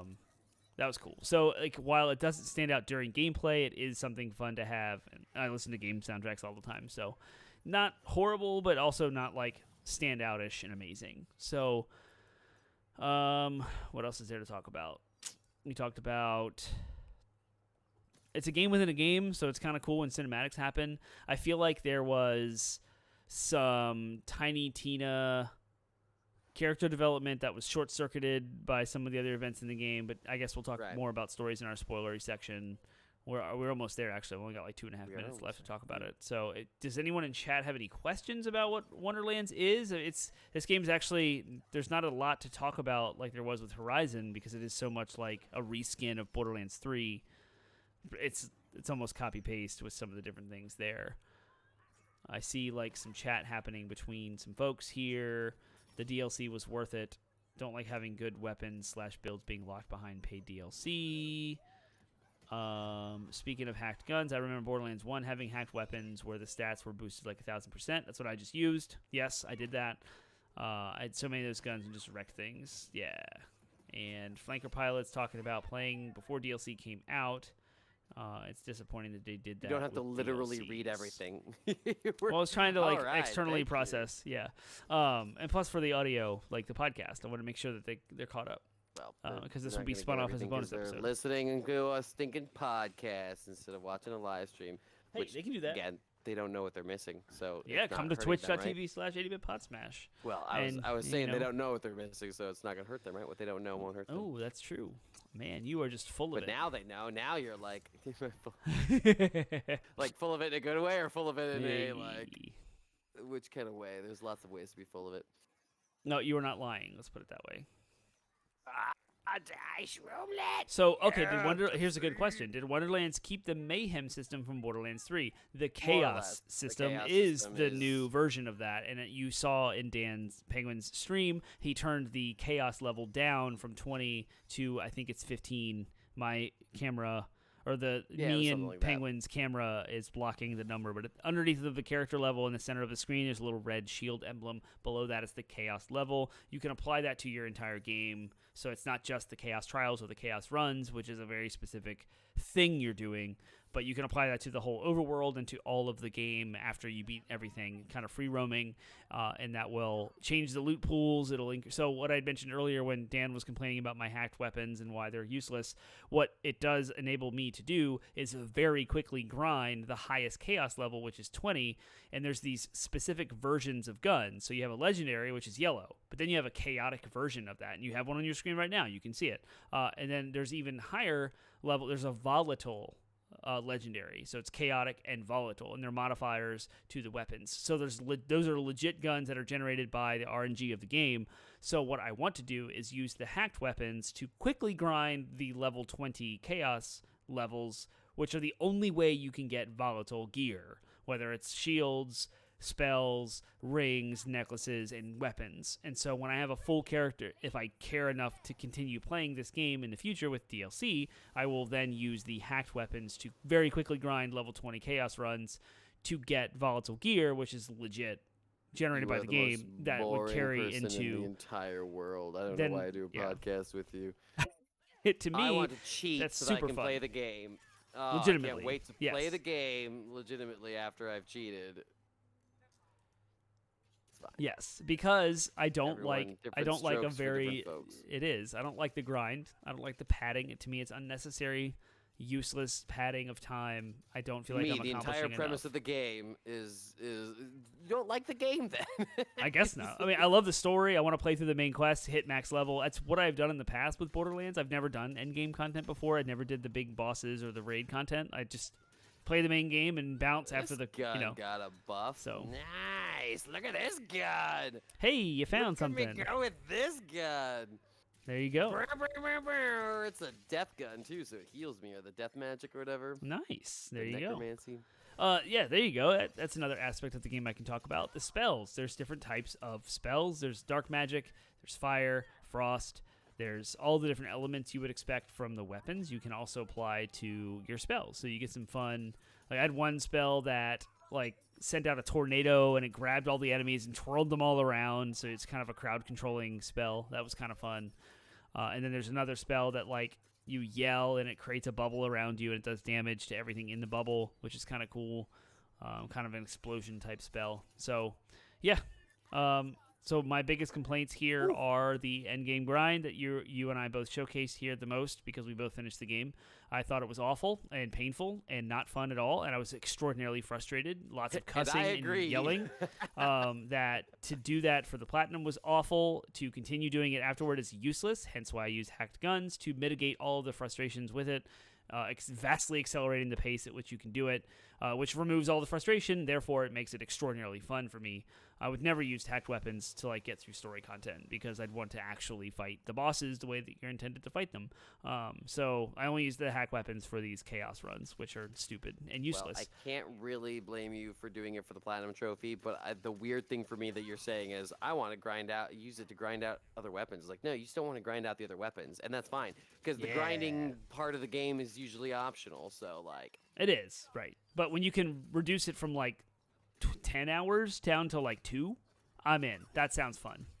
So I don't have time to waste on this. You might not be able to because grinding usually implies some kind of RNG. So right, you can make it faster. All you can do is just make it faster. grind. That's the only thing you can do. Yeah, if you want legit stuff. Right. So I'm gonna do that. If I had to score the game, I would say 7 out of 10. Seems like a waste of time. Just don't do it. You don't need it. Right. Yeah. Well. Yeah. I want to carry good gear into the next DLCs and have good gear because that part's fun too.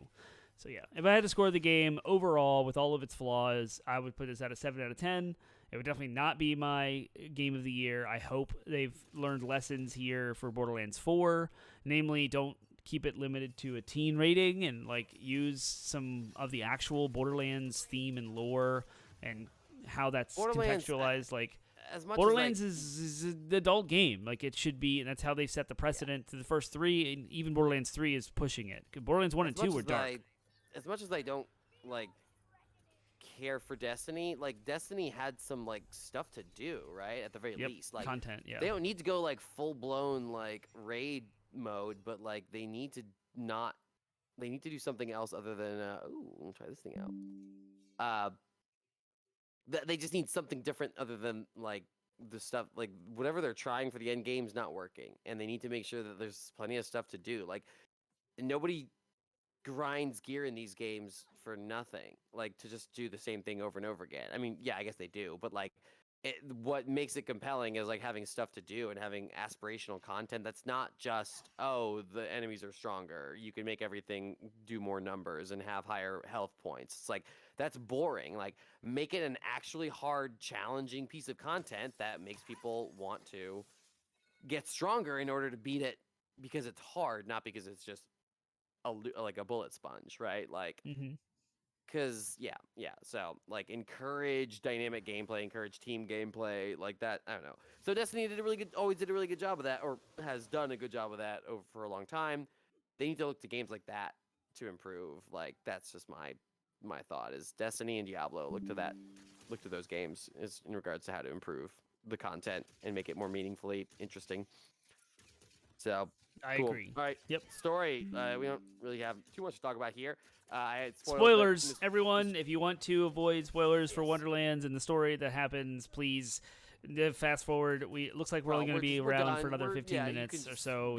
Here, yeah, because which would be a good chance for listeners to know where you can find us, who we are, and other places that we exist, and what we're doing here. This is an offshoot, a live stream where we review games. We try to do this once a month. It's a new thing we've started for 2022. So once a month, look for us.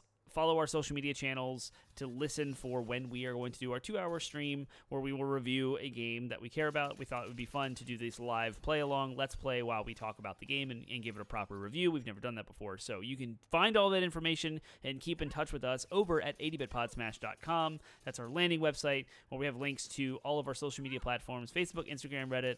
And we don't really use Instagram a whole lot anymore, but we do keep up with Facebook and Twitter mostly. And of course, our Discord server link is also there, and we live chat with everyone there in response to comments, questions, concerns, thoughts, and ideas. So give us all of that feedback. Tell us what you want to see. Tell us how you think about our review streams. If it's even a good idea, are you enjoying your time here? All of those things and more. If you are our core product of what we do is a weekly video game podcast that goes live every Monday around midnight, and we have not missed a Monday in 5 years. We are in the 200s of episodes now, and we always have a fun discussion, a topic that you care about, and we smash that together about video games. So look out for all of that at 80bitpodsmash.com. There's podcast platforms, Spotify, iHeartRadio, Stitcher, Google Play, Apple Podcast, everywhere you want us to be. We have a YouTube channel as well, and we're gonna run out of time to even talk about story. I know, the right? way you're going here. Like, I'm trying to talk fast. I'm getting it out. You're doing an extra long one. Well, it's because we're on Twitch, and it's like this is going to be uploaded to YouTube. So people are listening here on Twitch. People are listening on YouTube. People might be hearing our podcast, like because it's a bonus episode. And so I just want everyone to know where we are, what we do. And I think I've covered it. You interrupted my last thing, which was YouTube. So 80bitpodsmash.com. It's our website. Go there. Links to everything. Cool. Here we go. All Spoilers. Right. You've been warned. Spoilers. So I absolutely loved Mr. Torg blowing up the ocean. That was the best. That's the epitome. That's it. That's the highlight of the whole game. The most Borderlands moment in this game, and absolutely was an absolute delight. He was a bard, number one, which was awesome in and of itself because he played his flute like he does. So like, yeah, Mr. Torg showing up was a delight. I also was happy that Brick showed up too, because Brick was also one of the more fun parts about the Tiny Tina thing. And in general, I just love Brick and Tina's relationship. So, Brick showed up as the magical fairy goddess, godmother or whatever. They had, I didn't even it wasn't even noticeable to me that they made like more like kid-like jokes. Like I thought. They really did. Yeah. It was, yeah. It's. I mean, yeah, maybe now it's like once you see it, you can't unsee it kind of thing. So maybe I'll notice it now more. But like, definitely didn't notice it at first. So whatever, it's fine. But yeah, I thought it was good. I liked like I said, Andy Samberg's character as being like I want to be a hero and blow hard, and Wanda Sykes being like, I want to like be a stickler about the rules. It was like literally me and you. Well, but also it's but it's also like it's very much like the two primary kinds of like D&D players as well. It's like there are some people that are like, no, you have to like. What's fun is like the rules surrounding the game. What's fun is like the restrictions and stuff. And there are some people that are like, I just want to role play being a badass like awesome person or whatever. And so like they really capture that aspect of D&D really like subculture very very well. Yeah. Oh, I hate Freezicles. He's the worst. I probably shouldn't use ice against him, should I? Yeah, I mean the story, like Tiny Tina and then the Dragon Lord was like her character that she made a long time ago previously in an older game that she played with Roland, and like that character became evil because of the actions, so like that character was the evil. It was like very meta, and that was okay. It was meant to kind of like demonstrate Tina's like character development and how she came to like. And so it was fine. It had like meaningful enough story for that character. I like how they kind of connected it to Roland again, because the first game was connected. Like the first D&D game was also connected to like Tina processing her feelings for like processing the feelings of coming to terms with Roland's death. And so I like that they kind of carried that legacy on, but sort of in an even kind of deeper way. That was good. And but yeah, other than that, I mean, there wasn't that much to the story other than that. So there was like little tidbits where they touched on, like, Tina has a lot of insecurities about like abandonment and being alone. She's terrified of being alone, and the other Borderlands games have highlighted those aspects of her. And in this game, which is about Tiny Tina, she's in the title, she goes down that path and like quick little dialogue, and then it's just quickly like ripped away. And I'm like, like there was something really, really good here. Like the whole idea of the Dark Lord and his founding is all relative to that thematically. And because he is kind of that, like he's kind of Tiny Tina's character manifested through a game within a game's character, where like he is left, seemingly alone, turned on, and then like wants to get revenge for like being left out and neglected, and like he comes back and it's like, oh, you just tossed me away like some character. No, I'm going to take over the whole game. So that twist there at the end was kind of cool. I did enjoy that because it is a reflection of Tiny Tina's own insecurities, but I really wish they would have leaned into that a little more instead of just like, I thought all of the side quest content was silly and like none of it was really engaging. I didn't really care too much about what the NPCs were doing. And that was a stark contrast to Forbidden West, where it was actually world building and caring like about the cultures of the different tribes. This is just like fetch quests to me. It might as well just been like, go kill 10 pigs, like go find my toenail. Like, I don't care. And I had to do some of the stuff for levels and some of the stuff for, you had to do all the side quests in the game for the trophy. So I had to go through it all. So that was kind of not a really good thing about the story, but the core story, Valentine, the robot that Wanda Sykes plays as, Tiny Tina, Torg, the Dark Lord, and their interactions were good. And it kept me engaged. I loved the main plot, the main story beats, kept me going. So that aspect of this is good. Yeah. Trying to think. I mean, Torg blew up an ocean. Yeah, so, that was, and it was called Notion. It was called the Notion, yeah. Which was awesome. Yeah, that was definitely the best. And unfortunately, there weren't any more highs other than that, as far as like, this is hilarious and like die laughing. There was some okay stuff. I like the Geralt of Trivia, the Garrett of Trivia quest line. That was pretty funny, where he's just like, but you're not, because I'm the greatest monster hunter ever. And then he ends up just getting like raffle stomped by whatever the boss was. It was pretty funny. I thought it was funny. I was like, yeah, that's Geralt. That's Geralt for sure. Yep. So that was fun. Man, this dude's like stomping me. I never understood Freezicles. He's bones, so you have to do cold damage to him, but he's immune to cold. So you have to, but then yeah. I don't like Freezicles. I don't know. I just used that gun I had, and I just pressed the trigger, and he's dead. I don't care. I just used the gun I had. I just cheated the game. Yeah, I don't really care. Because it's annoying. That's the problem with the game. Not with me. That's the problem with the game. I should care, and the game should make me want to care. It should be better. Good scrub. Or, sure. Spend more time. Freezicles. All right, well. You're on the struggle bus. Yeah, I forgot about the Geralt of Rivia like side quest riff, and that was pretty funny. That was actually the one side quest that was great. However, it had nothing to do with the world of Wonderlands. It was just a big giant riff on The Witcher, which But, was like, funny and it that was is good. So many of their quests Yeah. in Borderlands, though, are like, this has nothing to do with anything other than we're making a joke right now. And, like, you either love that sense of humor or you hate it.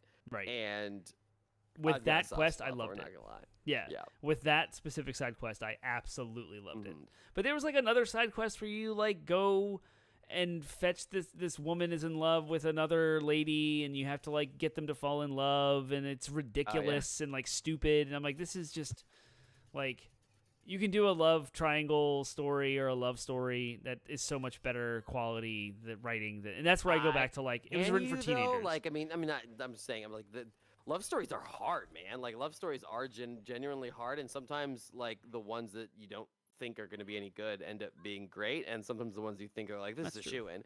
You know what I mean? Like, love stories are some of the harder things to write. So when you're like, you could just write a so much better love story, it's like, I don't know, man. Like, it takes a very good writer to write a good love story in the first place, and Borderlands writers aren't very good. But also, love stories are such low-hanging fruit that like anyone can. Like, Right, so many that's what I people think meant. they can write Exactly. them. Yep. So it's definitely No, I'm with you on. I actually am with you on most of the side quests. We're kind of just like, okay, whatever. Like, like even the claptrap ones were just like, okay. So look, I rogueliked myself out of it. So you did. Fun. You've wasted everything. You got nothing. I'm done. I'm done with this. I'm done with this stupid game. See, I'm telling you. Yep. No, I'm You're just, feeling it. I'm joking. I was making fun. That was a joke. But I am probably gonna uninstall it. I'm done with it because of the DLC being stupid, and I just have no interest now in buying the season pass in general. It was fun. It was it's one of those things where it's like I like taking it, and then like a bag of potato chips. I like the first half of the bag, but the rest of the bag is gonna make me feel sick. So, ironically, now I'm gonna go eat the rest of the potato chips that I have because now that I said something about it, I'm like, those are actually really good potato chips, and I want to eat them. But most of the time, if I get to near the end of the bag, I'm like, eh.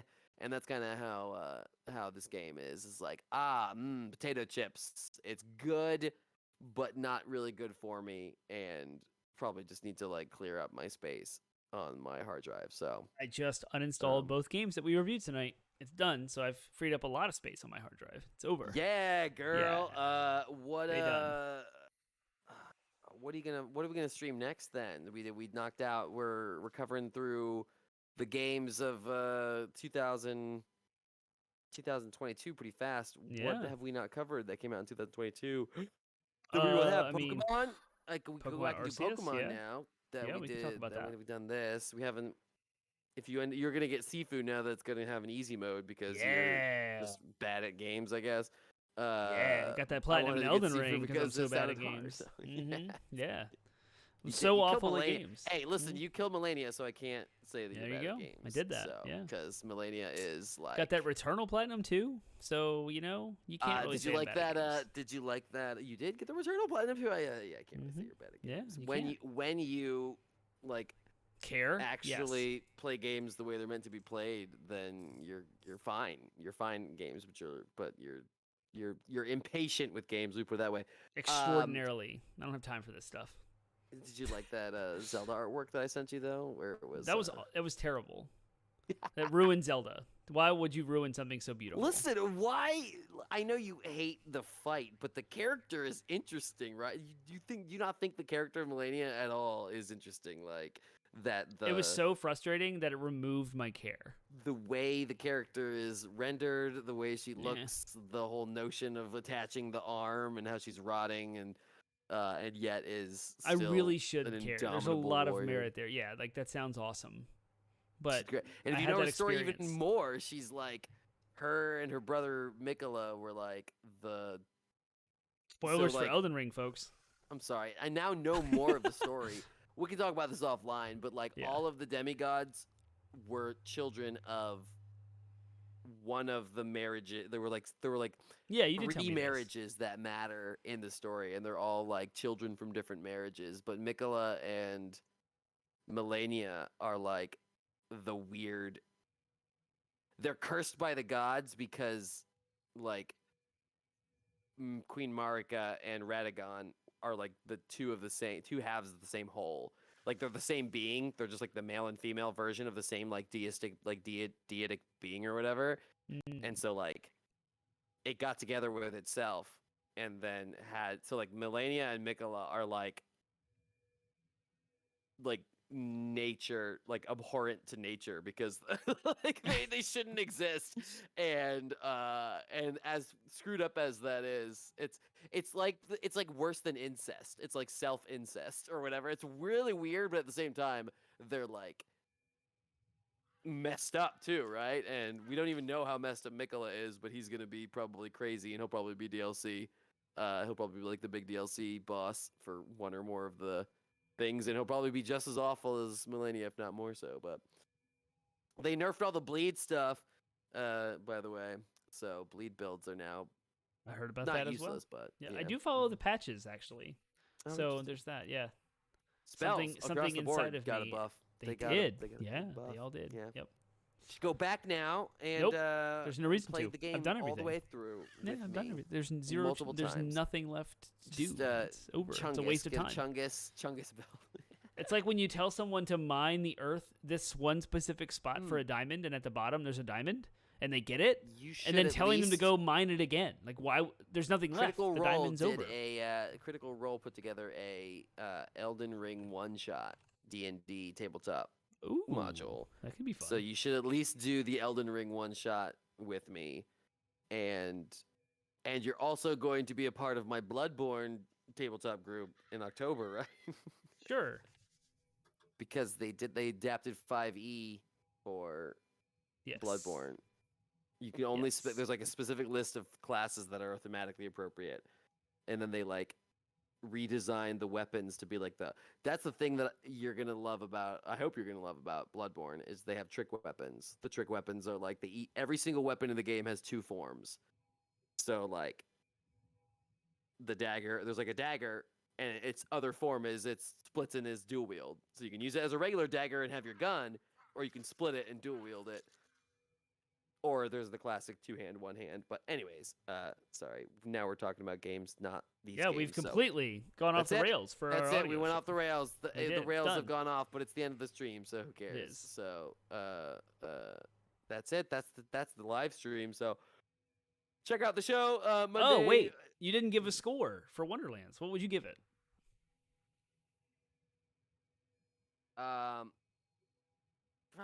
Seven and a half, 8. But I'd top it out at 8. I wouldn't bottom it out as low as 7, but I would top it out at 8. Probably I wouldn't go higher than 8 out of 10 with it. And that's again partially due to the fact that it's just like the end game sucked. This predatory crap pisses me off, and it just never ascends to the heights that Borderlands 3, for all of its faults, like was a fun game. Really, the biggest problems with Borderlands 3 were with the writing around new characters. So like every new character they introduced, not everyone, but like the new characters they introduced were just not good choices. Like the twins and Ava, and I see what they were trying to do. Like in hindsight, I really do understand what they were trying to do with Borderlands 3 and those characters, but that was the biggest problem, right? Like everything else, the gameplay was meaningful. And they introduced a lot of interesting activities. The DLC was solid and worth the cost, but it was all problems with the writing. So this game like actually did genuinely do better with the writing in a lot of ways, but like took like 3 steps back with the gameplay. So I just feel like they need to bring it for 4. They really, really need to look at what is working in loot-based video games right now, and they need to do better. So, 8 would be my absolute max. I'd give the game. Wow, I mean that's still pretty high considering the critiques. I'd recommend it for Borderlands fans, and that's probably the only reason why I think it's any good is because I'm a Borderlands fan. So I've heard some rounds going around the internet that I agree with, but I never came up with this thought on my own. In that, if you have a teenager or a older kid that is like interested in games, like it's rated teen 13 plus, so around that age frame, age range, and their kids looking for a fun looter shooter, and like you care, like it's okay with you as a parent. This is a great game to play with your child. This is fantastic. Would totally, if my kid was 13 years old, I would totally like I would have probably enjoyed this game co-op more. Period. Than like Yeah. usually I like to play Yep. a Borderlands game the first time through by myself, so I can listen to all the stuff. Right. There's Um, so much dialogue going on. And then that, I like, love yeah. replaying them with friends and laughing Yep. at the jokes together. Yep. This one is the opposite. I feel like I would have enjoyed it more playing together, and Yeah. then would have maybe like appreciated it like for the depth later. But whatever, it's fine. It's okay. 2022, all things considered, looking at the games so far, has not been my favorite year. Nothing has exceeded my expectations except for Elden Ring, which again exceeded them so greatly that it is the only thing so far that's redeeming 2022. But with all the great games I was looking forward to, pretty much all getting delayed, Yep. I'm sitting here being like, thank God for Elden Ring, because otherwise 2022 would have been a great disappointment. Man, I'm sitting over here Although, like maybe 2022 was amazing. Maybe in hindsight, I would have appreciated what do you call it better? The one game that we just talked about, Horizon Forbidden West. Horizon? Oh, Arceus. Yeah. It probably just absolutely met my expectations. I wouldn't say it exceeded my expectations, but Arceus met my expectations for that game. So I want to circle back around to that game. So there's that. Yeah, I mean, 2022 has Arceus, Horizon Zero Dawn, Gran Turismo 7, Wonderlands, Lego Star Wars. It's been awesome, not Okay. including Elden Ring. 2 out of those, like half of the games you just listed, are of no interest to me. So your argument, yeah. though, I accept. I'm loaded it and is excited. valid, I'm like, this is though amazing. from an objective point of view, I accept that you are excited and that your argument holds merit. From a subjective games I care about point of view, you Gotcha. just listed a couple games that were disappointments and a couple games that I don't care about at all, and then one game that I like that was actually good. So, like, it's all good. I haven't played Kirby yet. I want to Yeah. try out. Kirby, I Yeah. do want to try out, T-Bone. I haven't circled back around to it. The only thing holding me back from Kirby right now is that it's been described as just really, really easy, and I don't that's know if awesome. I want to. That's like, fantastic. Let's I go. Just, I like some complexity and difficulty in my games now. I guess Bloodborne ruined me in that way, but Yeah. we'll see. We'll see. It would be a great game to play in front of my kids. So there's that. Oh, there's Triangle Ghostwire Strategy, Tokyo also and dope. Sifu. Neither one of us have played yet. So there's those Neither as one of well. us has played, and that we didn't get because they were Sifu. I only actually- did not buy Sifu because it's hard. That's literally the only reason I didn't buy it. Everything else I about it didn't looks buy amazing. it because it came out so close to all the other games that I just didn't want to muddy that water. So now I might circle back around. I actually might circle back around to Sifu. Sifu and Ghostwire Tokyo are opposites for me, right? Sifu is I did not give a crap about that game, and then the reviews came out and made me interested in it. Ghostwire Tokyo was I was super interested in the game and really wanted it, then the reviews came out and said it was garbage, so I didn't play it. So we'll see. I don't know. I've got a lot of time and not a lot of games to play between now, besides my backlog. So I'm actually working on that backlog, trying to knock a few things off Yeah. it, and then come June or July, I might decide to circle back around to something that I hadn't tried yet. So, Yeah, But I mean, now I wanna I've play heard this is backlog season, right? It's the desert. Not a lot of new stuff is coming out next Yeah. couple of months. It's like just hang on. You got a lot to play. Circle right, back hang around on, and then I'll try something else. It's work Yep. down the list right now. The ones that have my attention from this year are Kirby, Sifu, and Ghostwire. Ghostwire, and then Yep, from me too. last year, games I didn't get to play that have my attention are Deathloop. I still need to finish It Takes Two, but that counts as backlog, and that I'm playing with my wife. So, and then, yeah, so Yep. And if you like It Takes Two so much, then you could circle back and play with me, the PS4 version, and get 2 platinums. ooh, I gotta get. Yeah. Yeah, no, I would totally. That is one we need to do for a stream. I just need to wrap it up with my wife before, Yeah. It's or play long. the chapters we've already played. But Yeah, it's long. it is long. We can't review We're stream in it the- without finishing it. Without I you know. finishing it. You got to talk about the Yeah, story because it's exactly. wonderful. It's awesome. It's great. It's Yeah. great. All right, cool. Well, then that's it. That's the show. So we already talked about where you can find us. So just check out the episode on Monday. Is going to be on beta testing. I know that because I'm editing it now, which is how I remembered. Oh, to wear my hat. Oh, gotta get the.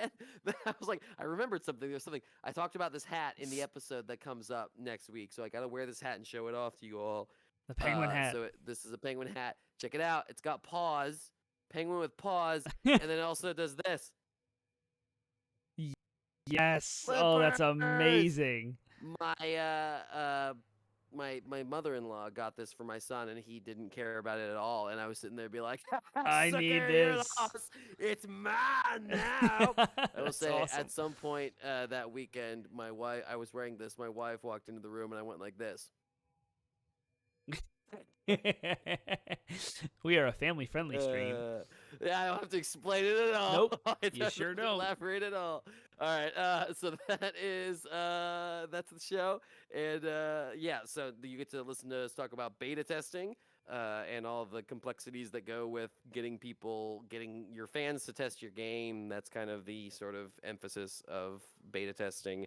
Why it's different from just regular game testing. We leaned really into the idea of like, how do you decide who to invite into the game if you're opening it up to the public? And that is the episode that comes on Monday. So you can check that out. And the next one of these will be sometime next month, near the end of the month for May. So hopefully we'll have something to do. All right. That's it. 80bitpodsmash.com. Go to the website and get all the links to everything we do. And we will see you next month on the stream and next week in your ears. In your ears.